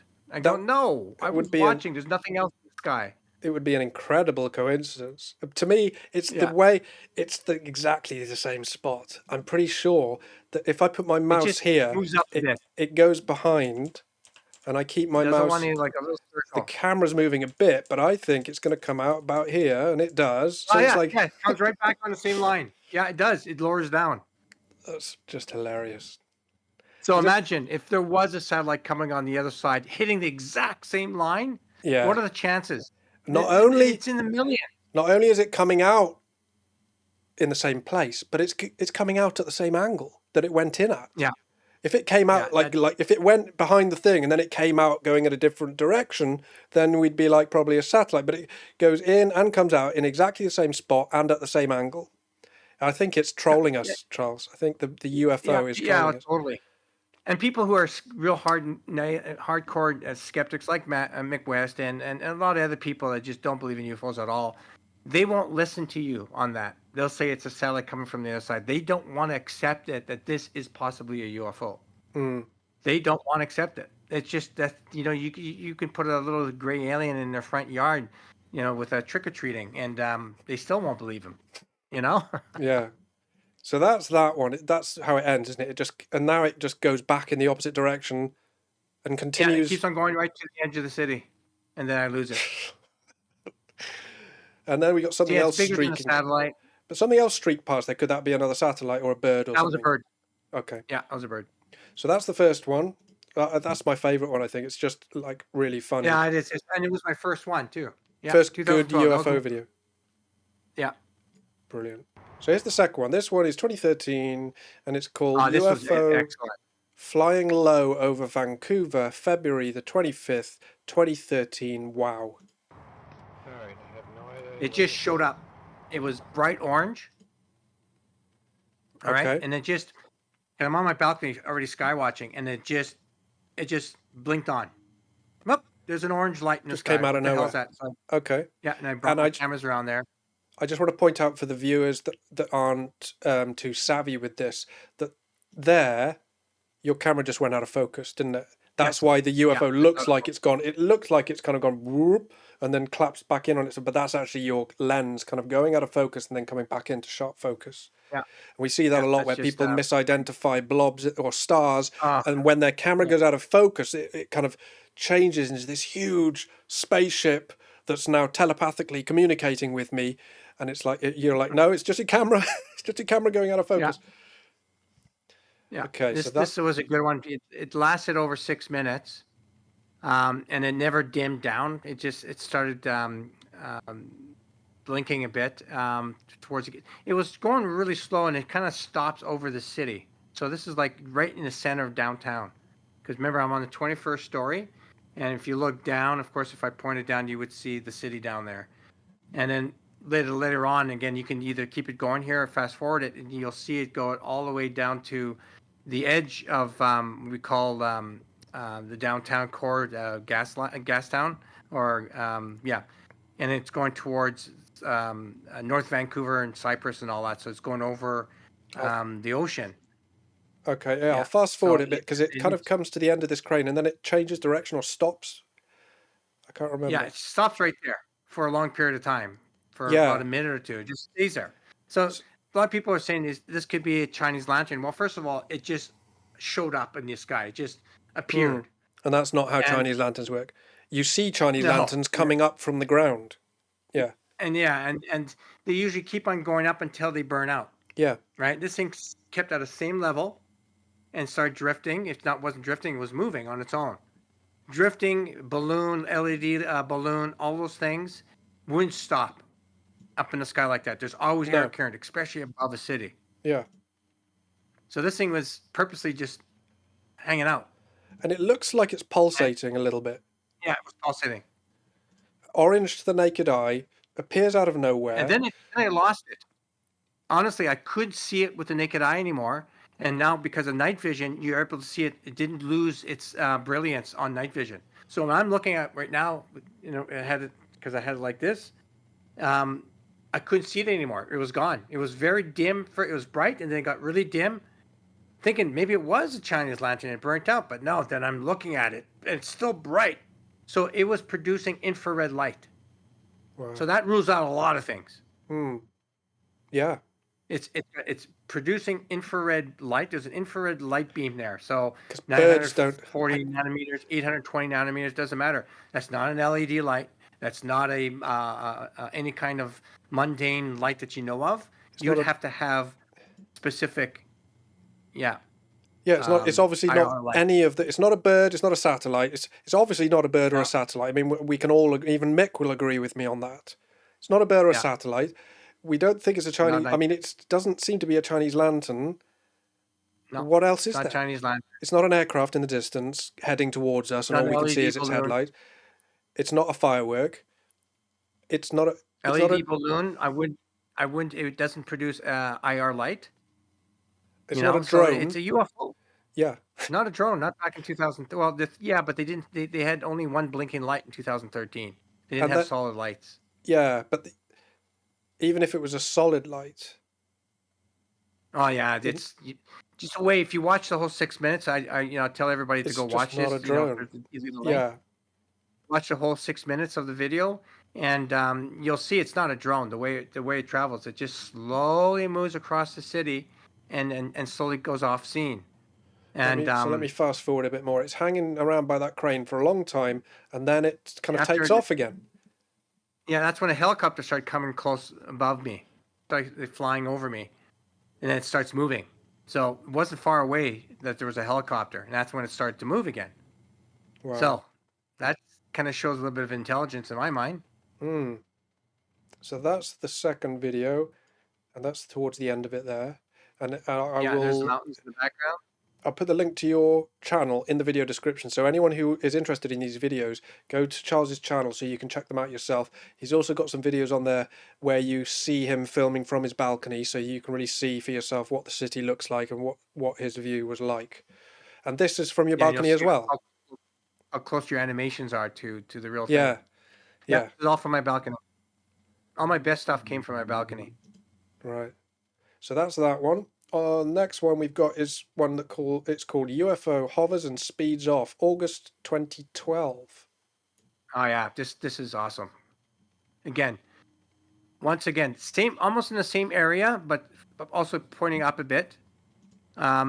This thing just showed up again. It got really bright, showed up in the sky, and I swung around with my binocular and my little camera that was down here. I didn't have my SMU yet because that's why it's shaking. Right. And it was very bright. That little hole you see in the middle there, that's just the sensor of the binocular. It was just really round and bright.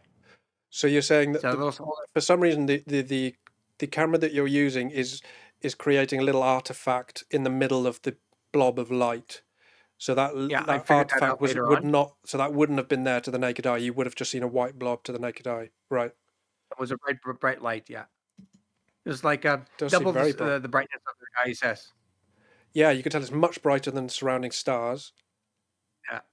So it was definitely brighter and an object, and you can see it now. Now it's starting to pick up speed. And as it picks up speed, it gets smaller, and then it changes its direction completely. It starts going from south to total east. So right now, see it changing. It's changing directions now. Looks A like it's fast kind of direction. arcing Look to the at right. It's arcing, and now it's going to take a complete direction change. Goes directly east. Or satellites don't do this. They don't start off bright like that, very, very bright and round ball. They do a consistent orbital track. Now look how fast it's going now, and look how small it is. Let me just This ask is you going one over thing. the city now. If I'm filming, are you looking straight up at it? I'm like this. So you're filming across the city, across the horizon. It's kind of a like this. I'm tilted up a little bit. It's right there. Because I'm pointing right there. The one thing I've come across in some videos where it looks like something does a turn is that actually someone was filming something that was heading in a straight line, and no, then they rotated the camera underneath it, and it made the object look like it was turning a corner. But are you saying you didn't rotate the camera? This object actually does a turn. I learned that after a couple of years. You can really make things look different. All what you have to do to rule that out when you're debunking other people's videos, just look at the other stars and how they stay stable. Right. Okay. So I didn't do that. I just followed it completely, kept the camera still. So because it looks to me, if you look on my screen, it looks to me like it's going like this, and then it's starting to kind of arc over to its right or to our right, and then it levels off and it goes straight. So it didn't do an orbital path, even though that would be a short orbital path. If it did that, it would be north to south. But it did a half arc, and now it's going directly east at the same level. And it's further away, so it has picked up speed. Oh, big time. Look at it. And it's still there. So this is not Let me go back to the beginning again. If I go back to the beginning, and I'm going to skip through it just quickly. Sorry, Charles, for talking over you. If it reflected the sunlight, the amount of space that it traveled in that small period of time, the sun would have been blocked by the Earth by that time, and you would never see it anymore. Yes. It'd be gone. So it's not being reflected off from the sun. This is its own light, and or from the city pollution, but mostly their own light. That's a great point. It gained, it gained a lot of altitude. This thing's going straight up. That's why it's gotten smaller and smaller and smaller, and then it picked up speed right here. It just took off. It does seem to pick up speed, doesn't it? So that's not a balloon. It's not a balloon some kid has let off, and it's just slowly climbing up, or it wouldn't change direction like that, and it wouldn't accelerate like that. No, and it's going now, and it stays consistent at that speed. So it's gone probably double, 3 times the speed from at the beginning. And the beginning was just going really slow. Wow, that's really interesting. The only question I have right now, how high is it? Did it change size because of altitude, or did it change size on its own? Right. I've seen an orb go from small to big, So is it doing the same thing here? I don't know. That's the only thing I don't know. And then a helicopter comes, and I just filmed a helicopter.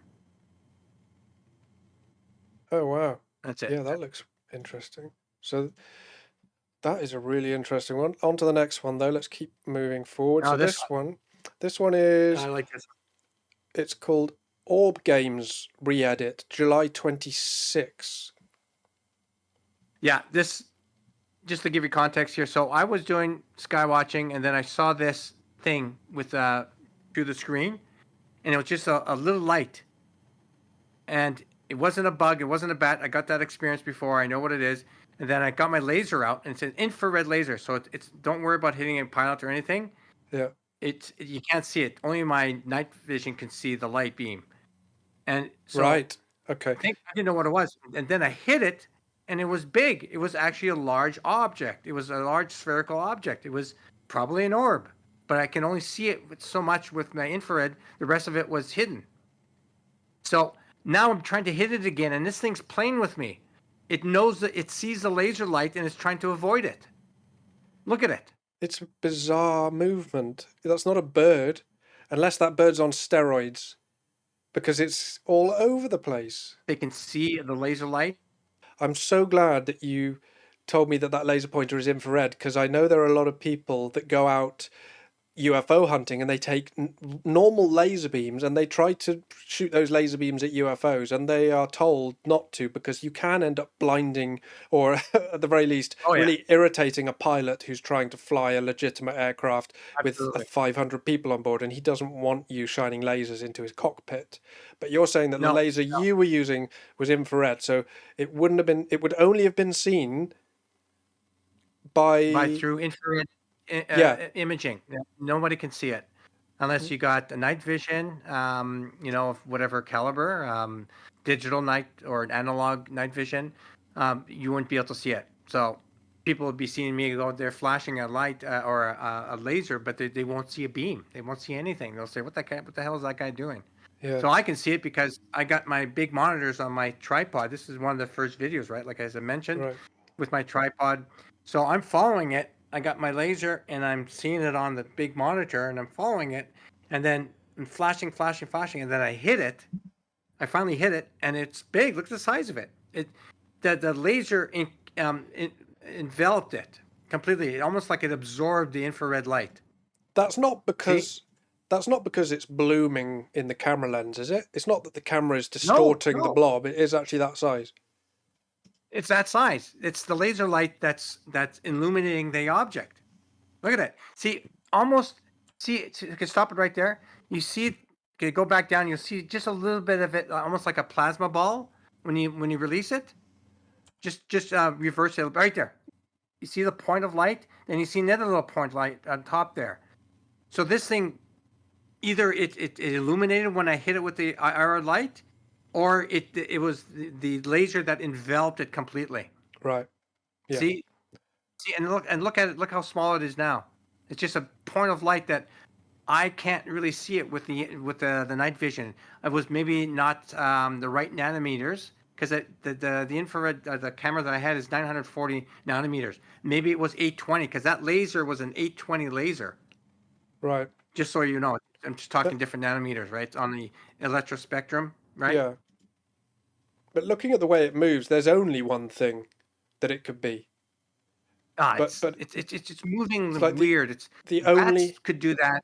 Yeah. But not illuminate like that. No, either a bat or a bug is literally the only thing that could even approach doing those movements. It's not a satellite, it's not a Chinese lantern, it's not a bunch of things we know it's obviously not.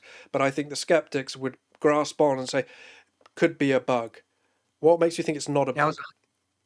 It was 100 feet away at least, because it's at infinity on my monocular. If it was closer, I would have to adjust the focus. Okay. So anything about 100 feet plus is at infinity on my camera. So a bug at 100 feet would be... Big bug.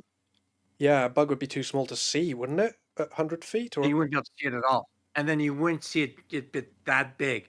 So I estimated that to be a size of a basketball. Or at the largest, maybe volleyball to basketball size. because of the distance. I'm also So it wondering. enveloped it with laser. I'm also wondering if we can rule out bug if we work out whether or not they can see in the infrared. They get mosquitoes. I think they get attracted to infrared body Oh, heat. Your okay, body heat. But right. I don't know about light. Don't know about light. But either way, it's too big for a bug. It's too far away. And my laser would be hitting it like right here, like right at the beginning. This has gone way out now, that laser beam, and because it's at least 100 feet. That is really fascinating. If anything, because of the size of it, it would be an animal, a bird, or a Right. bat.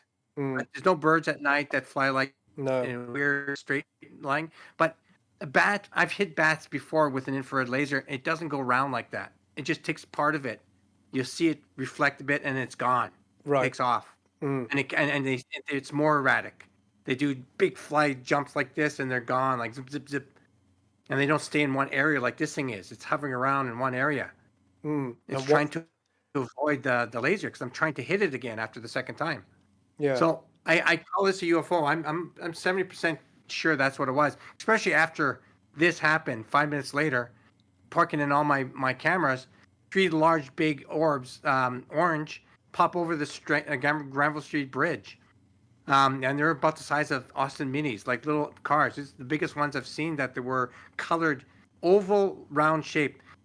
And a year or two later, after having that experience, I never filmed it, right? But I explained it. I posted it on MUFON as a sighting.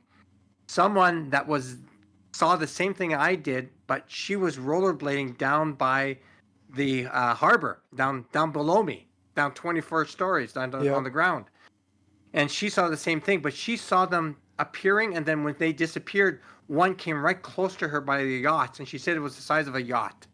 Wow. And it disappeared. Yeah, this is nighttime. That's why it's infrared light. It's all nighttime.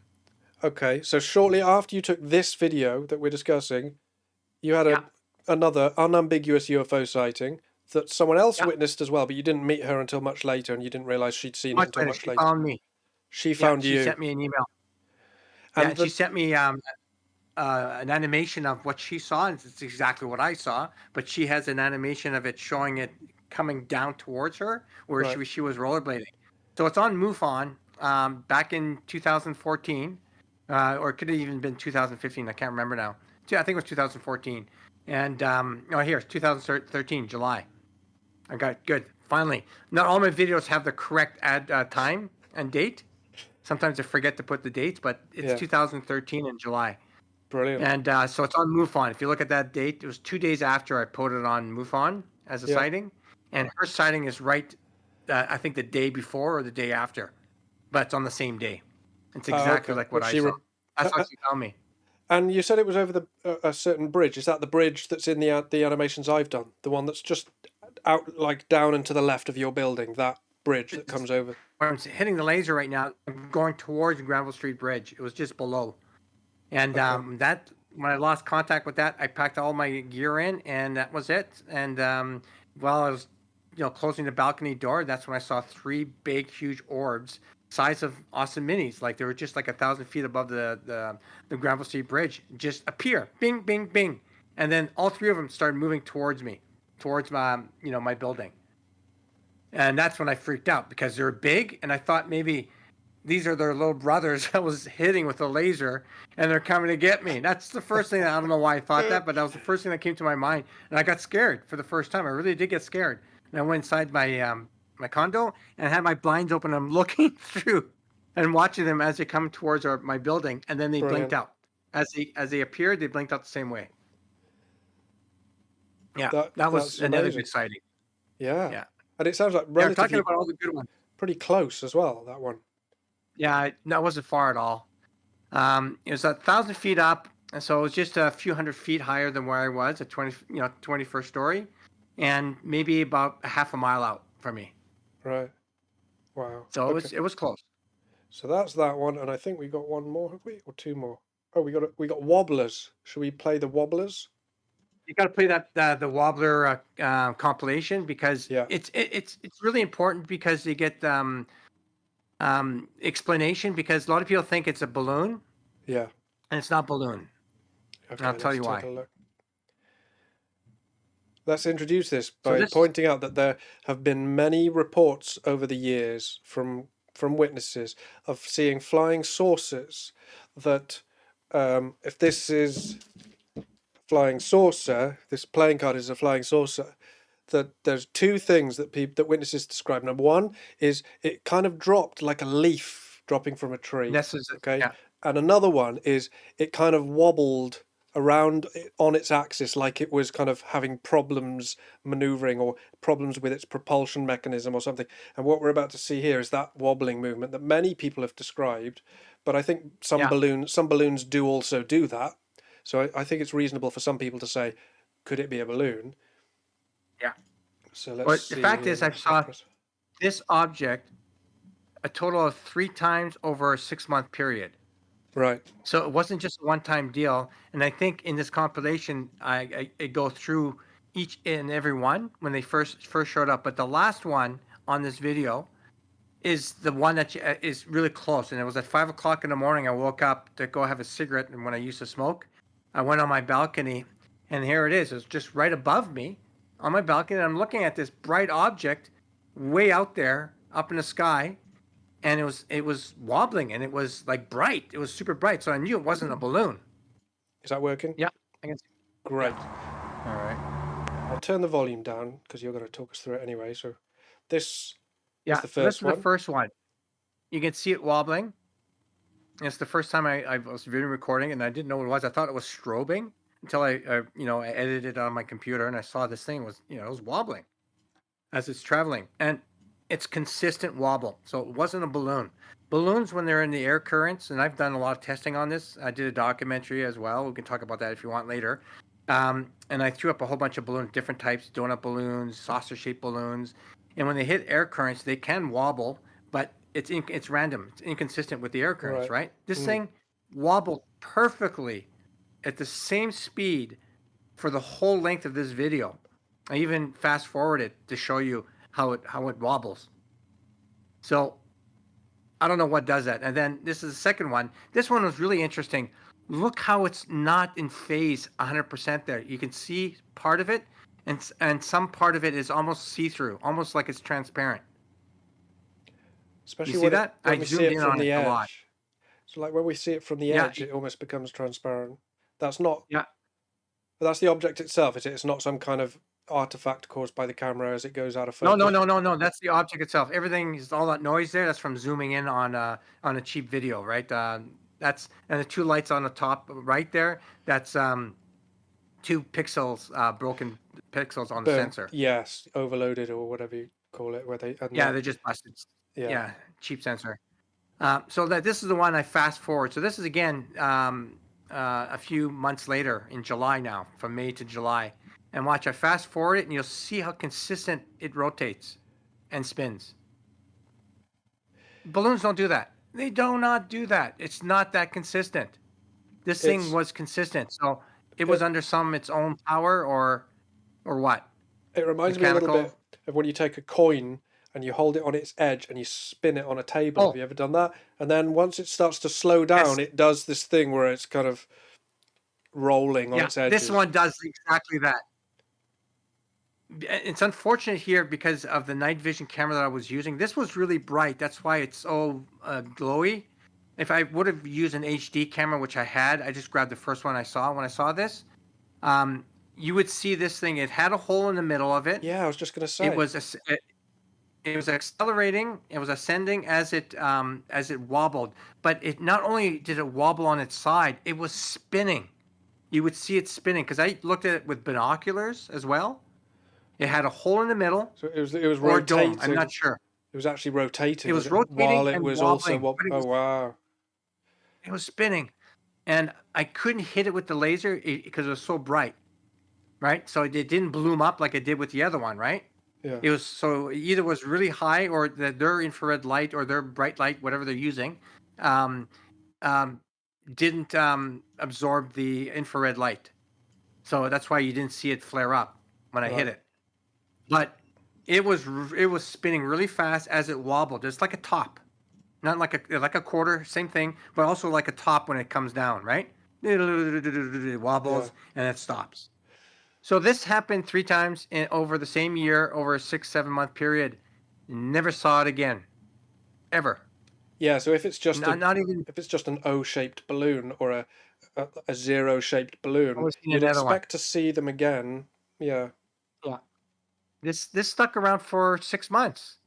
I'm almost certain it had to be the same object because what are the chances? Again, coincidence Hmm. that we're seeing something spinning and wobbling 3 times in a 6-7 month period, and then never see it again. I've seen not thousands. I've seen dozens to hundreds of balloons during my sky watching years, over 15 years in the air. Never seen them wobble like this.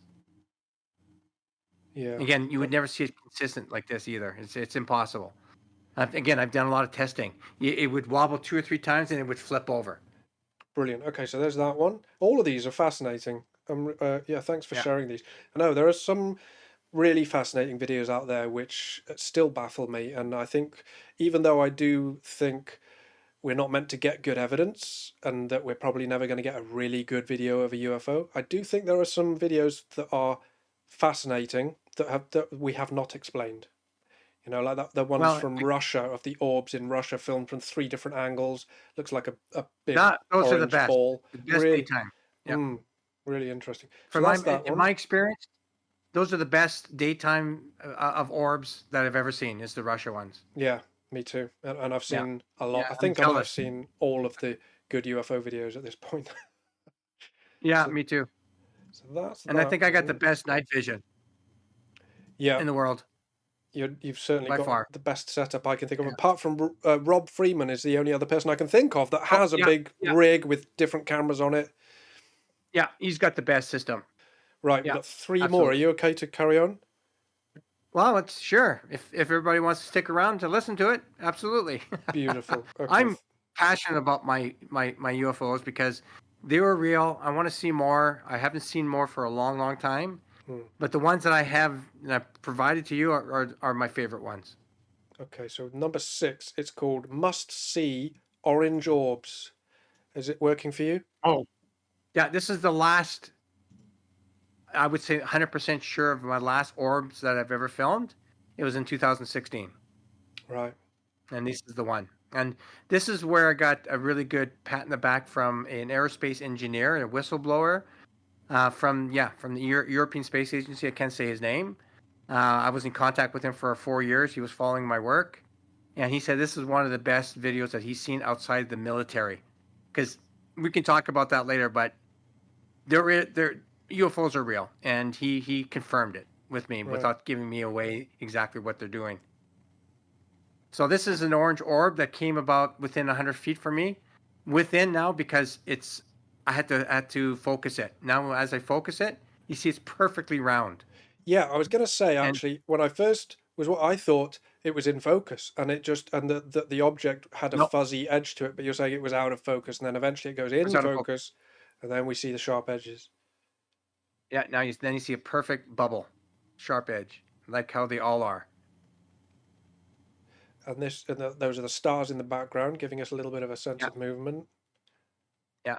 So here now I'm going to focus, and I'm talking in the video here. I say, okay, now you see that's perfect edge, but it's semi-translucent. Hmm. And when it gets a little closer, you'll see that there's some movement in there, like plasma moving. You'll see when it goes by a star, you'll see the star go right through it, right? Because it's semi-translucent. It's not solid. It looks like a bubble. Looks like a soap Yeah, bubble. exactly. Yeah, exactly. And I thought this is thermal, the square there on the right-hand side, that's my thermal camera. And I thought I had it on there, but I have the cameras pointing the exact same part of the sky. There's nothing showing. Like if this was a balloon, for the skeptics out there, a balloon or anything that's an object, a mundane object, I would see it on thermal. It would pick up its temperature, cold or hot, whatever it Hmm. might be. It would be picked up, but there's nothing there, zero. So for me, what this is telling me that this is just made of light, because light doesn't Okay. have a temperature. Hmm. And if you point your thermal camera at a flashlight, it won't see it. It won't see the light. It cannot pick up light Right. because it only picks up hot or cold. Of course, if this was a plasma orb, that was producing cold or hot, then it would be picked up. But for right now, I'm calling this a semi-translucent hologram Right. because the thermal was negative. It didn't resolve it. It's So this is the science that needs to be done, and we're not seeing this kind of detailed science. I don't have I didn't go through all the here's my camera and give you all the details that Mick West might do or someone else. I'm just telling you what I've filmed and what I'm using. Yeah. And anybody that knows thermal is what I'm saying is absolutely 100% true. This is a yeah, you see the little fuzz there It on this looks right there. You can see shiny. the little. It looks shiny like a soap bubble. I'm just thinking, if that's a balloon, it's like that balloons aren't made out of You that would see it. transparent stuff. Maybe it's a. No, you couldn't. Forgive me for a second. If it was a condom that you blew up, right, it might look a bit like this. But I don't think a balloon actually looks like this, because balloons they tend to have a matte Yeah. finish.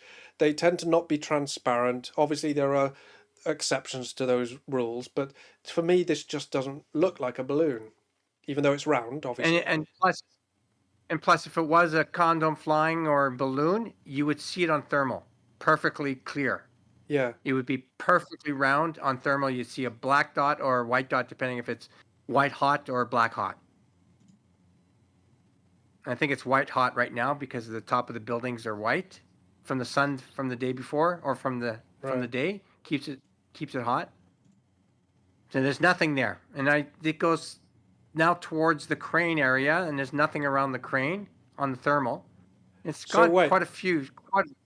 So this footage, this grey box with the black and white footage in it, Yeah, is showing you're filming the same thing at the same time. Exactly. Yeah, and when it was close, now it's far away. My thermal doesn't have a zoom on it, so I wouldn't be able to resolve it because it's so small. Yeah. But when it was close to me, it didn't resolve at all on thermal. Right. It should have. And just prior to that, there was a little 4-inch little finch bird that flew through the thermal, and I was able to pick it up. Right. They always fly around my building. I think we saw that at one point. Is it right near the beginning? We saw something streak past. Yeah, right at the beginning. There's 2 of these, so I was only able to follow one. Obviously, you'll see the second one on the lower left. There's the bird. There's a bird in thermal. Right. Yeah, and I thought it was that object, but it was a bird. See, there's What's 2 of them. Is that an aircraft or something? In the thermal? No, that's a cloud. Okay. Oh wow. See, it's very sensitive. Clouds are colder, right? It's condensation. Right. So it picks it up.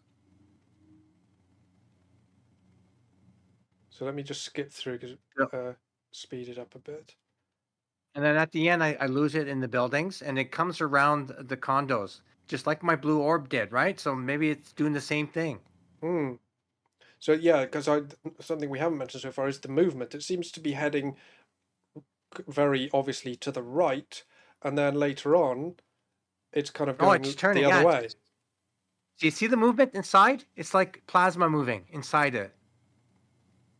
It's hard to tell because it's so small. Do you think that we can? Yeah, it's so small. Because I don't want to mix the film grain. I don't want to confuse film grain movement for plasma movement. Yeah, it could be film grain, but I zoomed up on it and on my and I used noise reduction software, right? And it was still moving around inside like it was plasma. It seems like it could still be color noise.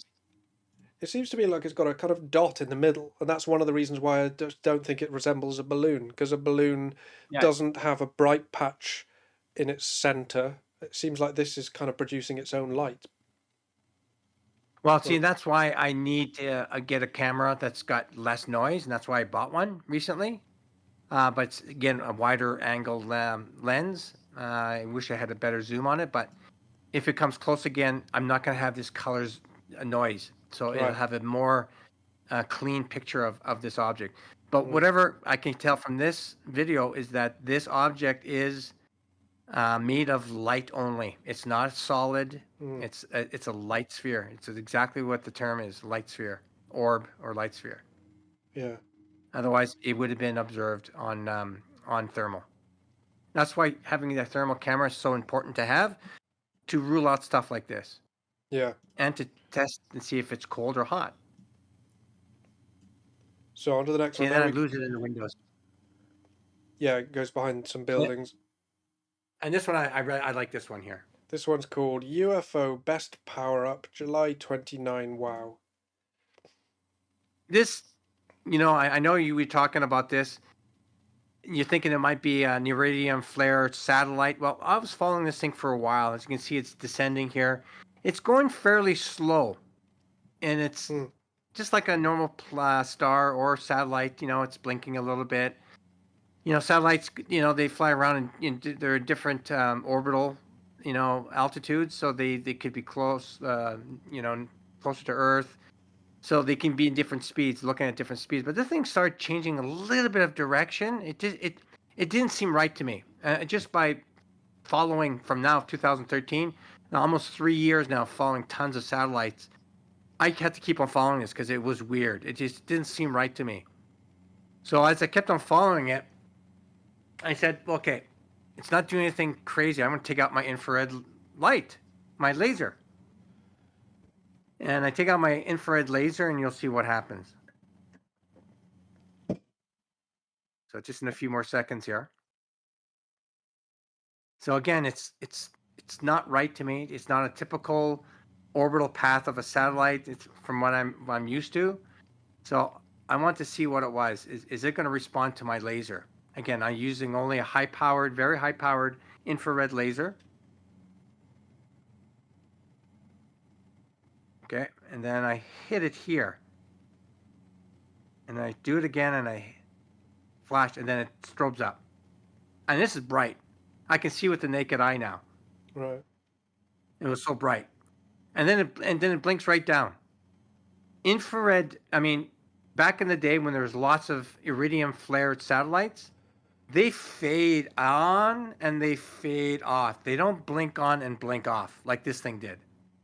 And why did it happen when I just hit it and flash it with a laser? Why didn't it do it, the first minute as it was descending? Yeah. And again, now it's descending even slower, and it's changing even a little bit of an orbital path. I don't know what it is, but for me, I think it responded to my laser. Right. So that's why I said possible or possible UFO. It could still be a satellite. It could be a man-made object with an infrared light on it that responded to my laser. Could be a drone with an orb, and then someone back in the U.S. in some military base. My God, they're shooting lasers at us, and it lasered me back. I don't know, but it's not a typical satellite flaring up. That's why I like it. Yeah, that's another good one. I feel like it brightens up and dims down for the same amount of time that some satellite flares do. It seems to. I can see why people would say that's the most likely mundane explanation, but like you say, if it's those little details being different are pretty important. The way it Well, blinks you on got to rather than look at it. fades on. Yeah, you're going to look at a lot of the iridium flare satellites that are on all over the YouTube or any kind of flaring satellites. For the time when they flare up that strong, they don't flare up for just 2 seconds or 3 seconds unless they're rotating, and they flare on a continuous basis, right? Yeah, yeah. Okay, that's the satellite. Sometimes they spin. It'll flare up, spin, flare Because up. they're reflecting the sun.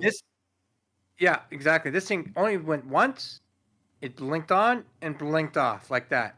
If this was more consistent, it's coming into the range of the sun and it's reflecting off the sun. It slowly gets bright and it stays bright for a good period of time as it's doing its orbital path.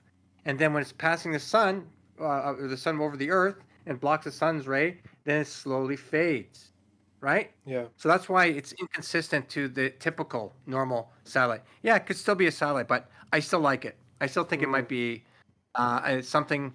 It could be man-made that's responding to me, but it also could be an orb or a UFO. You got to remember, this is during the time where I'm still seeing UFOs, right? So I can't say no to it. Yeah. I got to still think there's a 50% chance that it's still a UFO. Yeah. What's the next one? So this is the last one. This one is called No, it's called UFOs Vancouver above Deadpool 2, set Oh yeah. August 2017. So what does Deadpool 2 mean? They were filming Well, that's that nearby, weren't movie Deadpool. they? Hmm. They filmed. Okay, they filmed it here in Vancouver. Deadpool and Deadpool 2, the second one. If you ever watched that movie I have with seen the second one as well, yeah. Both really yeah, good. it was filmed here. So Deadpool 2, they had a scene just below my apartment complex. And it was one of the scenes where it's just a big disaster zone where the bus was all blown up and a car blown up. It looked like a big earthquake just hit down there. It was amazing what they did with smoke, with Right. all bunch of vehicles. It really, if you didn't know any better that they're shooting a movie there, you'd think there was a disaster there. It was so cool. Right.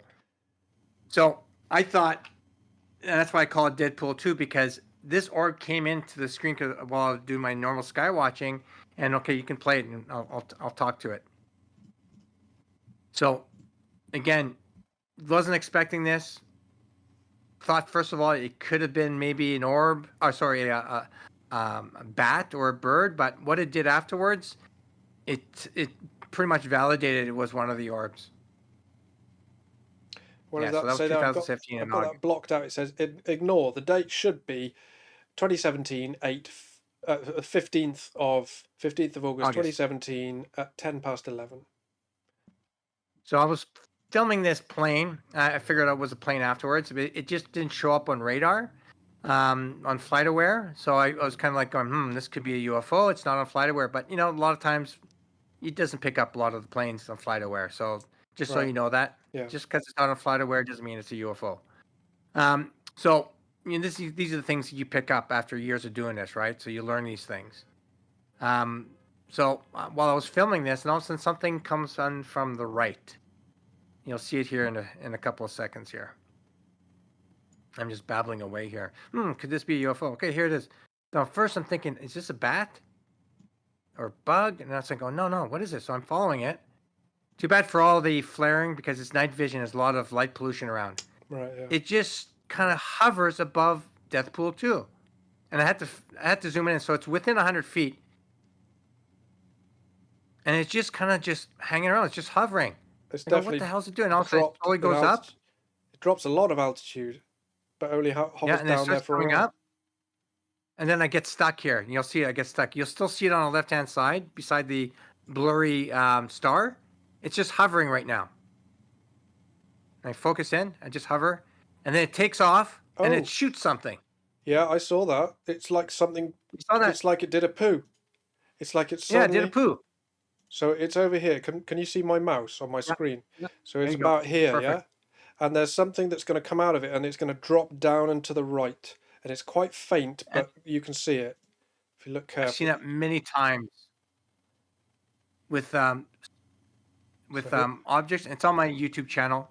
You'll There see it on my YouTube channel. You'll see that I'm filming looks like a star, or sorry, a satellite coming through the clouds, and you'll see it. I got 3 of them on my YouTube channel. It'll shoot things coming through the clouds just like that from a satellite-looking object. So my theory is that these are orbs, and they shoot these things. I don't know what they are, what they're shooting out. You can see it there by But I've my seen 'em- mouse. And it's definitely coming Yeah. from the same object. It's not like a coincidence that we're seeing a shooting star that just happened to happen in the Exactly. same place. It seems like it's definitely coming from the UFO, and it goes down to the right. And there's another lady who's got very similar footage called Alison Cruz, who you know she's of, got the don't you? exact same. And she Yeah, took yeah. she took back in kind of 2010, 2011, 2012. She was taking a lot of videos from her property in Pennsylvania, was it? Because her channel was called Seeing UFOs PA, and you can find it still if you search it. She got quite a few videos which a lot of people were thinking were distant aircraft, and I think some Yeah. of them were distant aircraft. But she also Yeah, got some some were. really fascinating, relatively close, what looked like transparent orb phenomena that were flying around, and things were coming out got of the them and real deal. dropping down to the floor exactly like this, where something suddenly shoots out of a bottom of a UFO and heads down towards the floor, and you're just left going, what is that? Is that just a bird that's just had a shit? It's like, no, because it was not moving anything like a bird. It's transparent, it's round. Yeah. Yeah. So yeah, what the hell is going Well, on? Alison Cruz, if we did a comparison of both my videos and her videos with the shooting on my documentary. So if you want to just tell them to watch my documentary, it's free. It's on my YouTube channel. It's Brilliant. only 45 minutes long, Yeah, and it takes you through that. So if you I don't want to go will. through all the videos again, yeah, Great. Yeah, I will link to your channel, and I'll put a direct link to the documentary that's on your channel if people want to watch that. perfect. I would recommend it. It's well worth a look. Um, and yeah, look up Alison Cruz if you're interested in orbs that seem to be dropping some kind of projectile. You've got some good stuff. Mm. So that the end of that clip, pretty much. Yeah, That's it. I think so. That's it. So that's it. We're done with the videos. You have got more interesting ones on your channel, so people who like those videos Yeah, definitely go onto his channel and check out some of the other videos. yeah. Feel free. Yeah, and if you have any questions at all, too, leave them on Finn's video, or Yeah, you can leave them on my YouTube channel videos. I get them all. brilliant. Is there anything else you wanted to talk about? I think we've covered everything No, that I we've think been. we covered quite a bit, and I want to Yeah, thank you, Finn, for inviting me. And I don't do this often anymore. I used to do it a lot, but because I know you, Finn, I know you're a great guy. You're very credible, and I love your animations. You should do a lot more of these. I think a lot of people should use you more often because you do it perfectly to what the witness has seen. I can tell you right now, with my experience, it's almost 95%, almost 100%. I mean, that's amazing. That's a lot of good work, and I appreciate it a lot. So that's brilliant. why I decided I'd do this interview, because I don't do these interviews anymore. It's Yeah, just too much stuff on YouTube right now that I just I don't really believe in anymore with the UFO. I think we need to see more UFO stuff like this. So that's yeah, why I did it. good. I'm really glad that you yeah that you like it, and it was great fun working with you. I think I may not have even got into doing this if it wasn't for that original reconstruction I made of your blue orb sighting years ago, just in Blender without animating it. Um, Yeah, so I'm really glad that now that I learned to animate it, we've come full circle, and now I'm able to do it properly and really show and I can show what people. happened. Yeah, brilliant. I've been telling that story for 12 years, and people don't know what it looks like, but now they will, because it's Yeah, so close to what it looked like. yeah, awesome. Well, thank you very much, Charles, for doing this interview. And My pleasure. is that I guess people can find you on Twitter at Charles T Lamour, spelled Charles T Lamour. They can find your Yeah, YouTube channel. What's that called? Is that that's same Charles thing. Lamoureux, Yeah, isn't it? Oh, it's Charles yeah. T It's Charles Lamour Lamoureux again. on Yeah, YouTube. yeah, Brilliant. Okay, that's great. Thank you very yeah. And much. you can just type my full name in on any kind of search engine, my full last name, and you'll see me all over. And just click on one of them, and you'll take me right to the YouTube channel. Brilliant. Yeah. Okay. Nice one. Thank you, Charles.